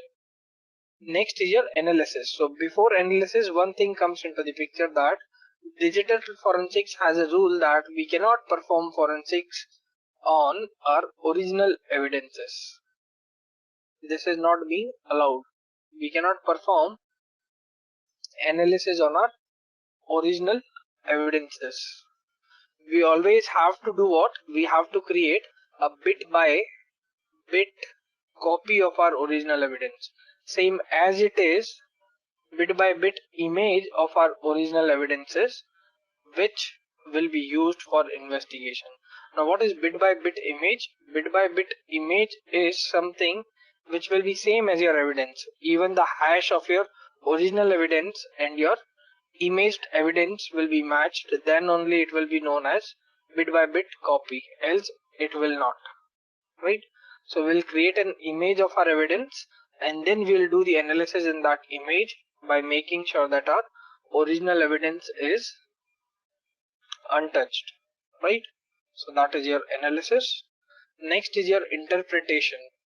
So interpretation will be your steps where you will be concluding your investigation, that whatsoever finding you have done or whatsoever reconstruction of your crime scene you have made up, that okay, according to you, this is how attackers came in, this is how attackers perform exploitation, installation and data exploitation. You will give your theory upon over here as per your investigation with proof, right? So once you have given that particular investigation and proof, you will document all of the findings, that how did you find out, where you did find out. It will include all of your steps from identification to interpretation. It includes all of your steps as a detailed report, and your report should be in such a way that anyone who is a common person not having technical knowledge, any non-technical person who reads the report should understand the case. And the last one is presentation. Same report, as it is one of the mandatory steps, only in case when it is asked for cross-examine. Let's say either you have to present in front of court, or in terms of corporate, if it is being asked to cross-examine, then only this step comes, presentation, where we will be presenting our entire finding to the next party, next person, or in front of court in order to conclude our investigation and case. So that is what we do call as digital forensics, guys. Next is, guys, your incident response. So your digital forensics, generally it's part of your incident response only, right? It comes under the category of your incident response. So incident response over here, first of all, we have to understand the difference between incident and an event. So the best example over here I can give you guys is, let's take a scenario up over here that you are sleeping at your home at night. All of a sudden, in middle of the night, you hear the noise of utensils fell off from the shelf from your kitchen. So you wake up, you respond to that particular activity. You wake up from your bed, you go to the kitchen, and then you go over there, and then you see there are two scenarios. Let's consider scenario one, that window was open from which a cat came in, and cat was trying to drink milk, due to which utensils fell off. Cat was not able to reach the milk, due to which utensils fell off, right? Second, when there was a window open, from the same window, in second scenario, let's say the attackers came in, the bulgars came in, they are stealing all the goods and items from your house, and they have seen you over there. Now they are pointing the knife and gun towards you. So out of these two scenarios, which one will be your event and which one will be your incident? So everything is an event. Everything is an event. Every observed change. Every observed change in a system is an event, right?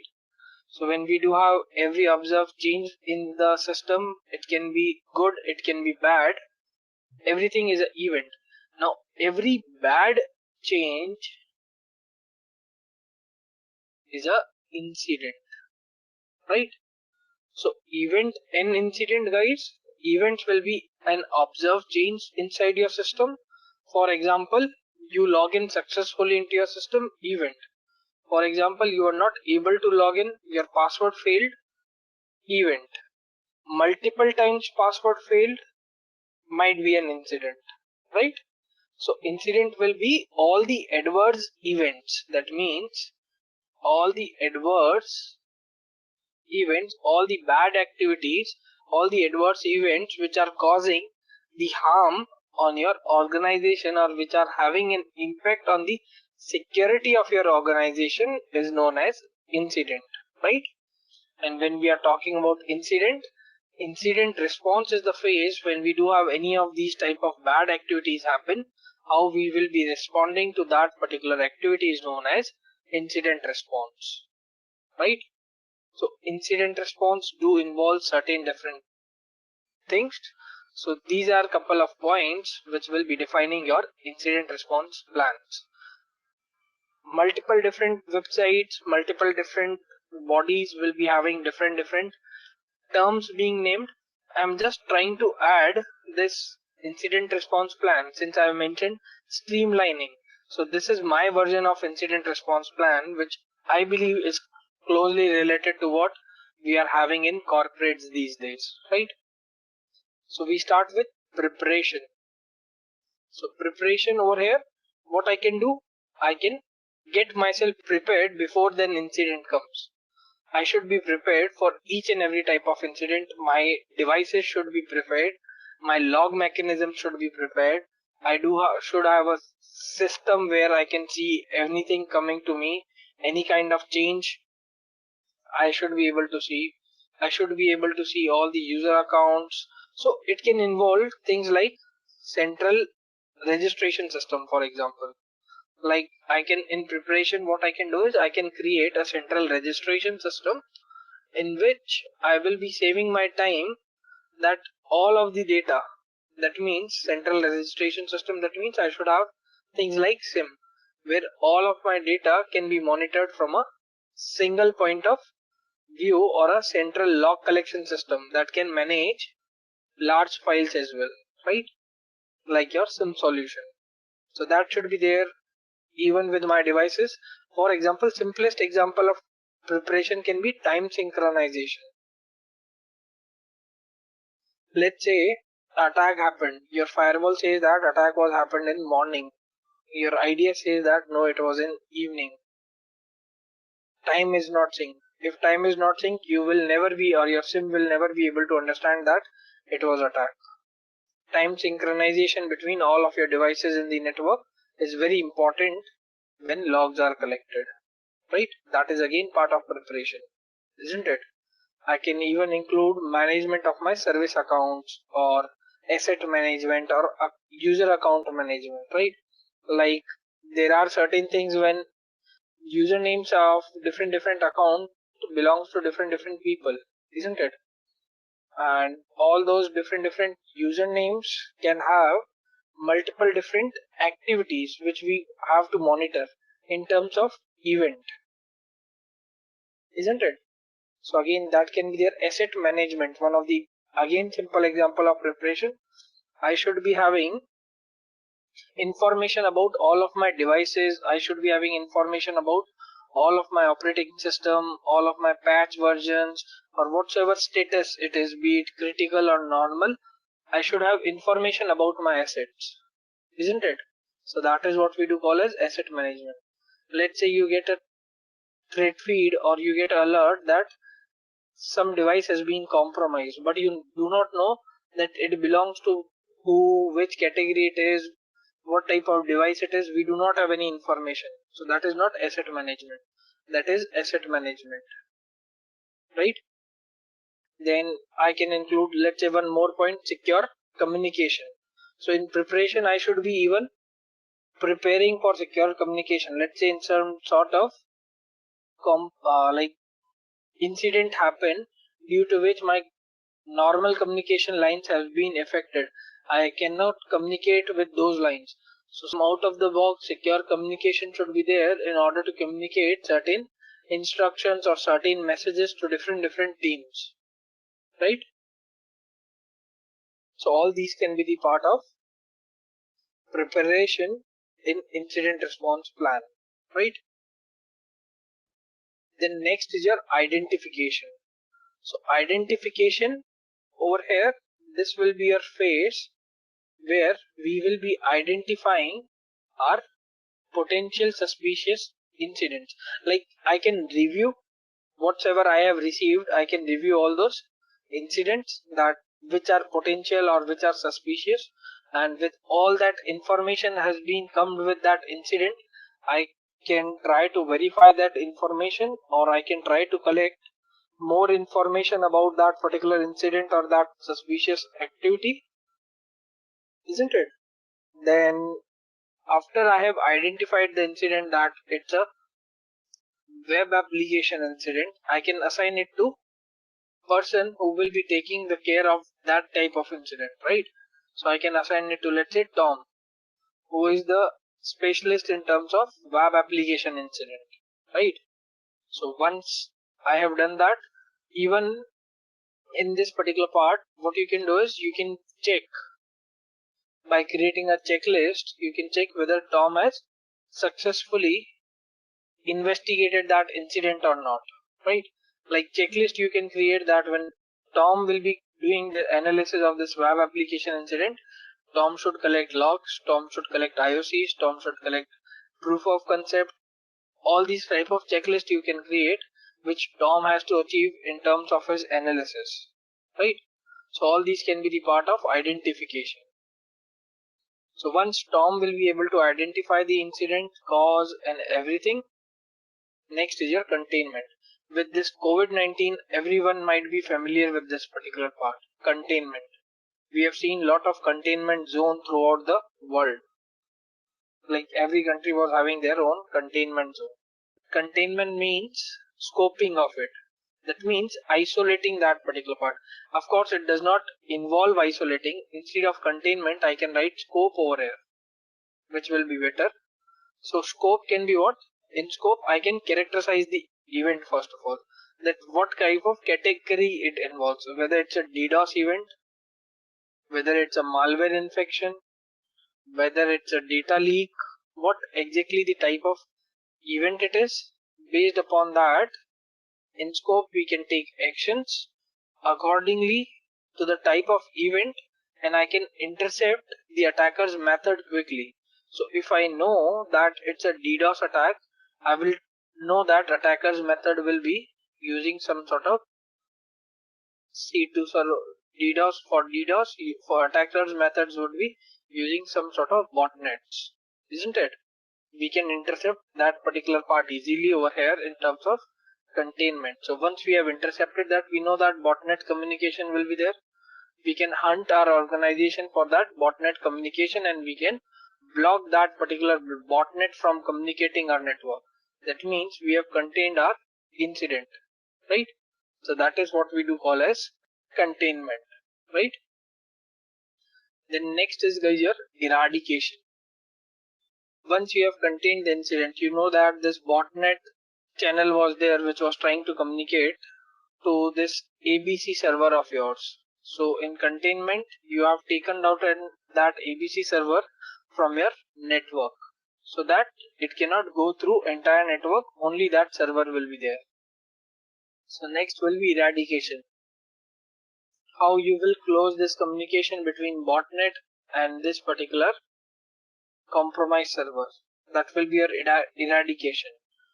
Over here, you will identify what was the root cause. For that root cause, you will determine that what was the capability of this root cause.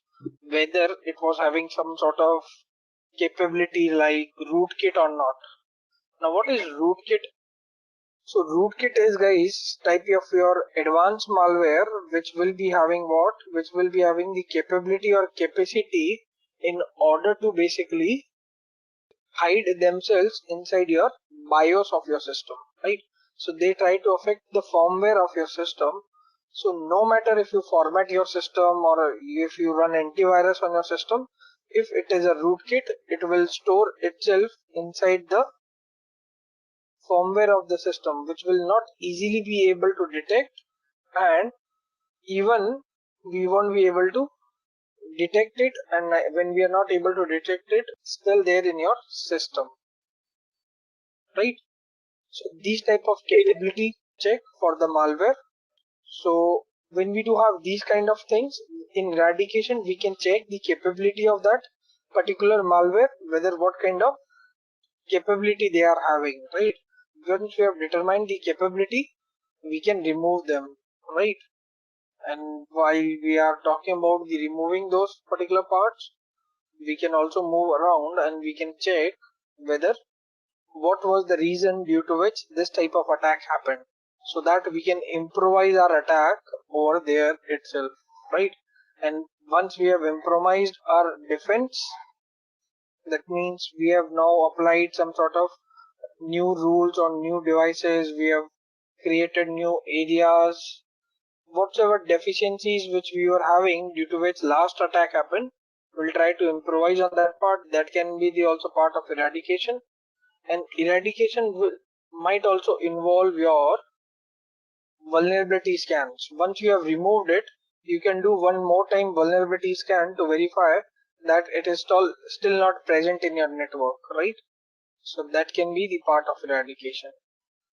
Next is your, guys, recovery. So in recovery, we can do verification. We can verify that our networks are working properly, our logging systems are working properly, our applications are working properly, database working properly, all these parts. Then we can restore. That means we will be checking that the data which we have restored, or the files or the server which we have restored after our analysis, are working fine and are available to use or not, right? Then we can also do monitoring. So what will involve monitoring over here? In monitoring, we will be again monitoring our system for any type of recurring events or recurring threats, which will be again putting our system into a harmful or a unusual activity or a situation. So that's what we can do in recovery. Till here was your incident response plan. Now last part of your incident response plan is learning from your mistakes, right? First of all, you will write a follow-up report over here. That follow-up report will be including your entire examination with the help of experts and executives, and at this stage we will be checking whether our intervention plan was fine or not, whether we were able to detect incident or not, or we can take backups or recommendation regarding the incident response process, that how we can make it more smooth, more easy, more comfortable, more effective.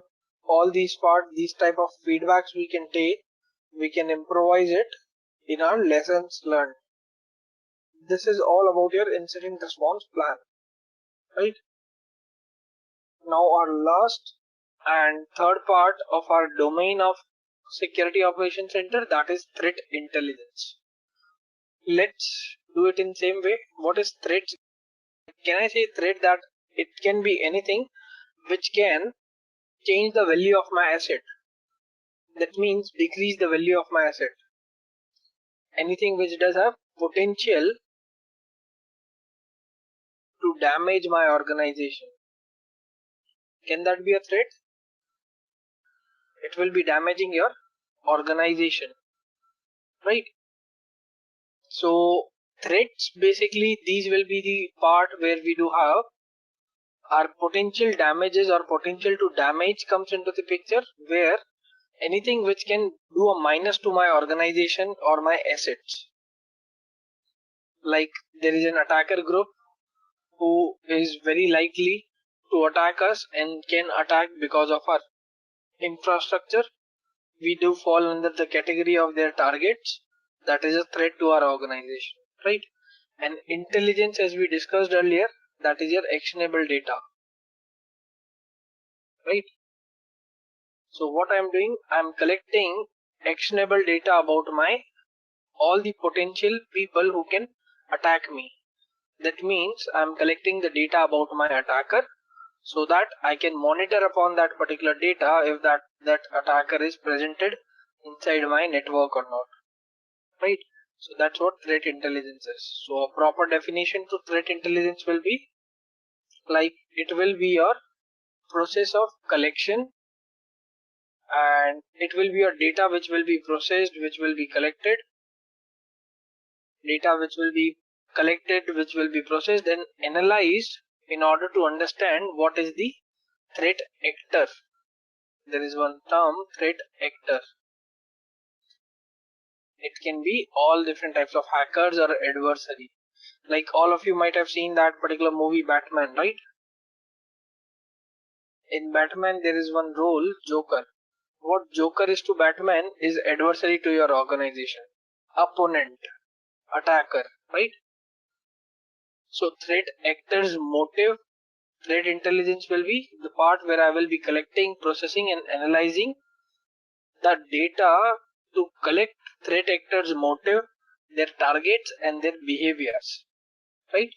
So threat intelligence will be helping me or my organization or our organization, and it will be enabling us to make faster, more informed and proof-backed or data-backed security decisions we can do. So it's your proactive approach. Now question over here comes that there are zero-day attacks, attacks which are never being discovered any before, like vulnerabilities which are appearing for the very first time. So how do we detect that type of vulnerabilities? Whenever we find new threat, that's a zero-day attack, that is 100% correct. Now it is one of the questions mostly asked in SOC when interviews are happening in SOC, that how we can detect zero-day attacks or what best can help us to detect or reach more or most nearest to detect zero-day attack. If not able to detect, but we should be nearest to detect zero-day attacks. And then threat intelligence comes into the picture. So let me take an analogy to explain you guys the use of intelligence. So till date, do you guys know that who is going to attack you, how they are going to attack you? No, right? What if I give you one information that this is, let's say, attacker group APT 29. APT 29 is going to attack you. So that means you will be having a better idea, isn't it? That okay, APT going 29 is going to attack me. You will start collecting information about APT 29, right? Now, since I mentioned that APT 29 has going to attack you, now what if I mention that APT 29 while attacking you will use this particular type of tactic, this particular type of technique, and this particular type of software, this particular type of tool, and this will be their entire procedure, right? Like they will be sending you for sure phishing emails, or they will be using tools like mimikatz to attack you. What if I give you more about these kind of information? So will you be easily able to detect that? Now till date APT 29 has never attacked you, right? They never have attacked you and you do not have any kind of vulnerability yet, but you are having a proactive approach that they might come and attack you. So for that you have already created an attack profile in your environment that they might attack us. So you are collecting their entire working. If you know who might attack us, if you are able to answer this they might attack us, you can collect more and more information about them and you can feed it to your solutions. When you feed it to your solution, in case in future if they comes, you will be having better chance to detect them, right? They might bring 0 days, and when you are collecting threat intelligence about them. Let's say you got to know that APT29 uses phishing, and you got to know that in your organization you do not have any remediation for phishing. You're not able to detect phishing. So what you will do, you will automatically put, this was one of your vulnerability or threat, you can say, right? That you are not having anything. So you can put a security defense like email gateway security in picture, and you can try to control this particular part, right? So that's how threat intelligence basically help us to collect more and more information about attackers. Clear, everyone? And agenda of threat intelligence is to convert our unknown unknowns to known knowns. That means we have to add more and more intelligence to know who is going to attack us, how they are going to attack us, what they will be using in the attack. So when you do have more information about it, and then you can proactively monitor about that information. So you can proactively monitor about that particular information, and then all of a sudden, any day if you get any type of that information matching to the threat intel which you have collected, you can get an alert and you can stop that attacker at earliest as possible, right? So this is the use case of your threat intelligence. Yeah, threat intelligence shed lights on the unknown and will be bettering our will be helping our or enabling our security teams to take better decisions, right? So threat intelligence types, there are 4 types of threat intelligence, and there are 4 consumer of threat intelligence: strategic, tactical, technical, operational. So strategic type of threat intelligence, this will be for non-technical audience, your management, your CEO, CISO, CIO, CTO, CISO, all of these particular people. For them you will be collecting threat intelligence. What type of threat intelligence? Let's say for these type of people you can collect current cybersecurity trends. That, let's say you are from telco industry, right? Telecommunication industry. So you can give these particular type of management people information about attacker groups who are targeting telecommunication industries, right? Some sort of relevant information based upon which they can take decisions, right? That is your strategic type of threat intel. Next is your tactical type of threat intel. Now tactical will be, over here you will collect the behaviors in terms of TTPs, tactics, techniques and procedures. Tactics will be your strategies. Let's say you have to do data exfiltration. That means you have to steal data from my system. So data exfiltration is your strategy, that is your tactic. Technique will be how you are doing data exfiltration. Let's say you put a pen drive, you copy that data and you take that data. Or let's say you put a backdoor, and using that backdoor you are taking that data. Or let's say you have opened a port and you have taken a SSH connection and you are taking that data. So all these 3 are techniques of performing data exfiltration. That is your techniques. That means your method of performing your strategy. And procedure will be part when you do have all of your tactics and techniques to complete an attack. That will be a procedure. Clear? So in tactical intelligence, we will be defining the information for behavior in terms of TTPs, so that we can give it to our SOC managers and all those people, right? Administrator and managers of our SOC, right? Third one is your technical. This will be in forms of IOCs, indicators of compromise. Indicator means proof of what? Compromise. So IOCs means whenever you are collecting IOCs, if it is from your system, I'm not talking about third party website.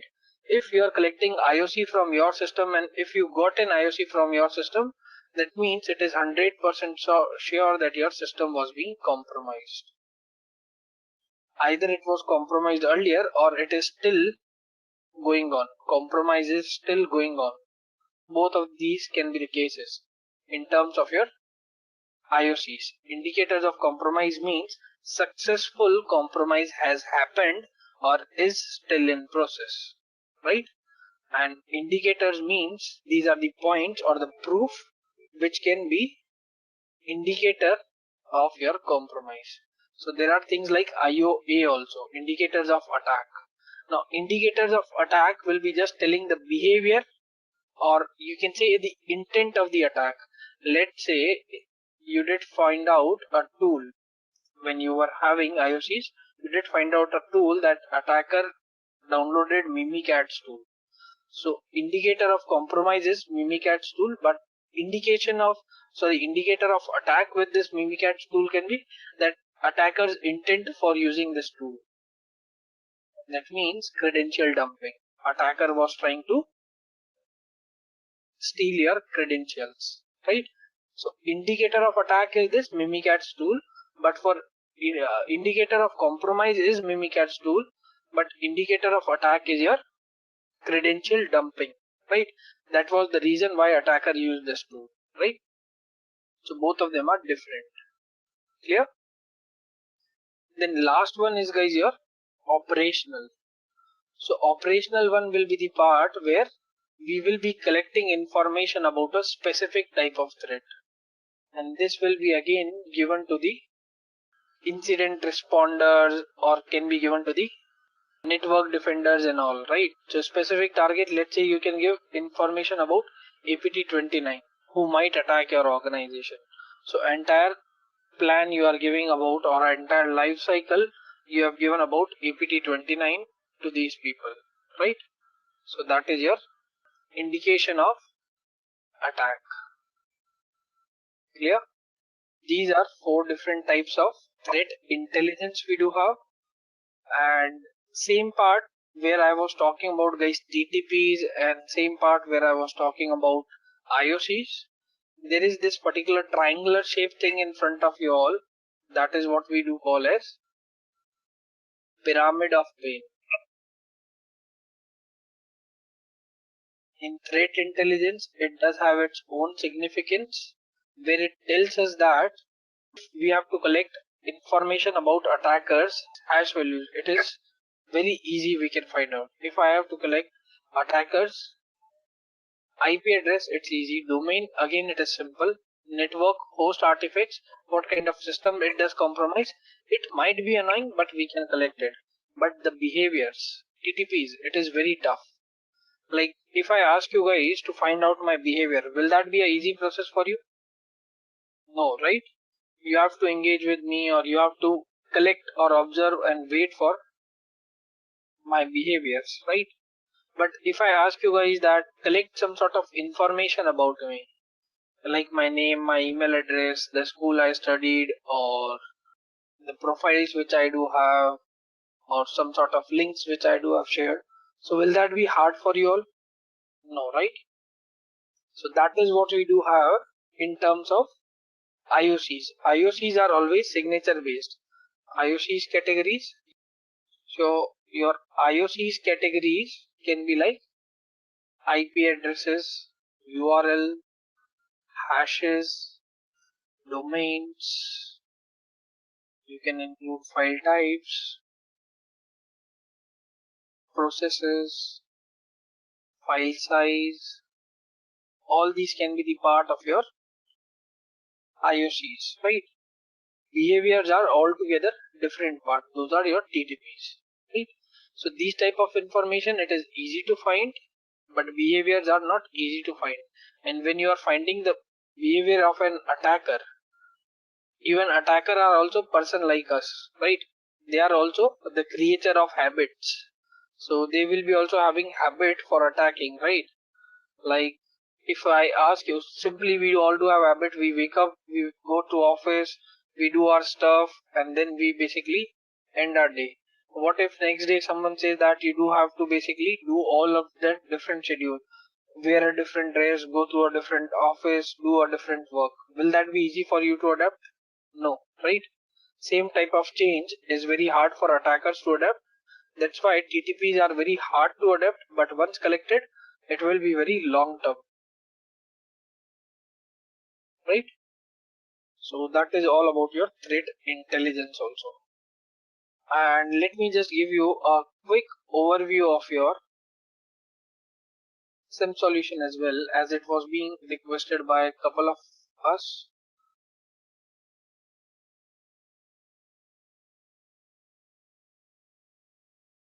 So this is one of the example of our Splunk.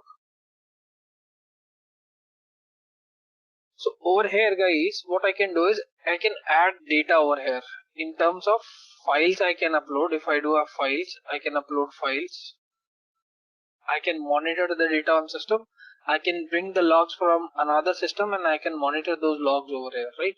Since we do not have time to bring the logs from different device, let's break up from this device only. So what I'm doing, I'm selecting local event logs. In local event logs, let's say I want to go for application security and all, right? So what I do is I go for application, I go for security, I go for system setup, forwarded events. That means from my this Windows system, I'm asking it to collect all different types of logs, which involves these 5 categories, right? I move to next. This is my system's name. Next and collect. So now it will be collecting all of my system logs.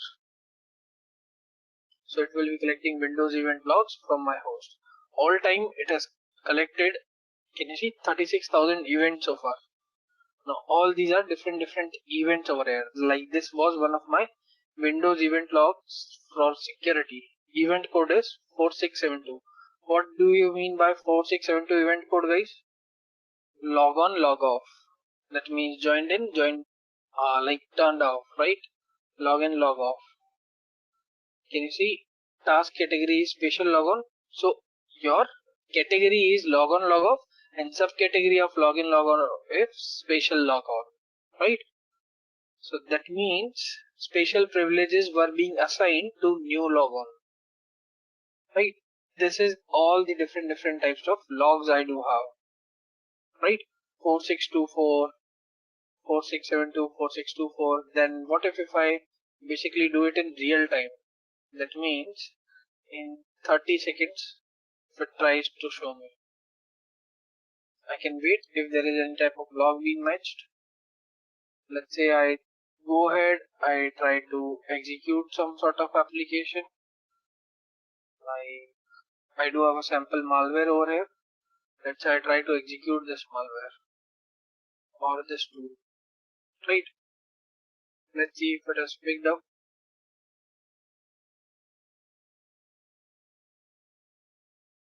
It has picked up different executions part, right? So my current logs, can you see 24 event logs are coming up. So that is how real time my logs will be generated from my system. Clear? So all this was part of guys your SOC 101 webinar. So thank you everyone for joining today. See you all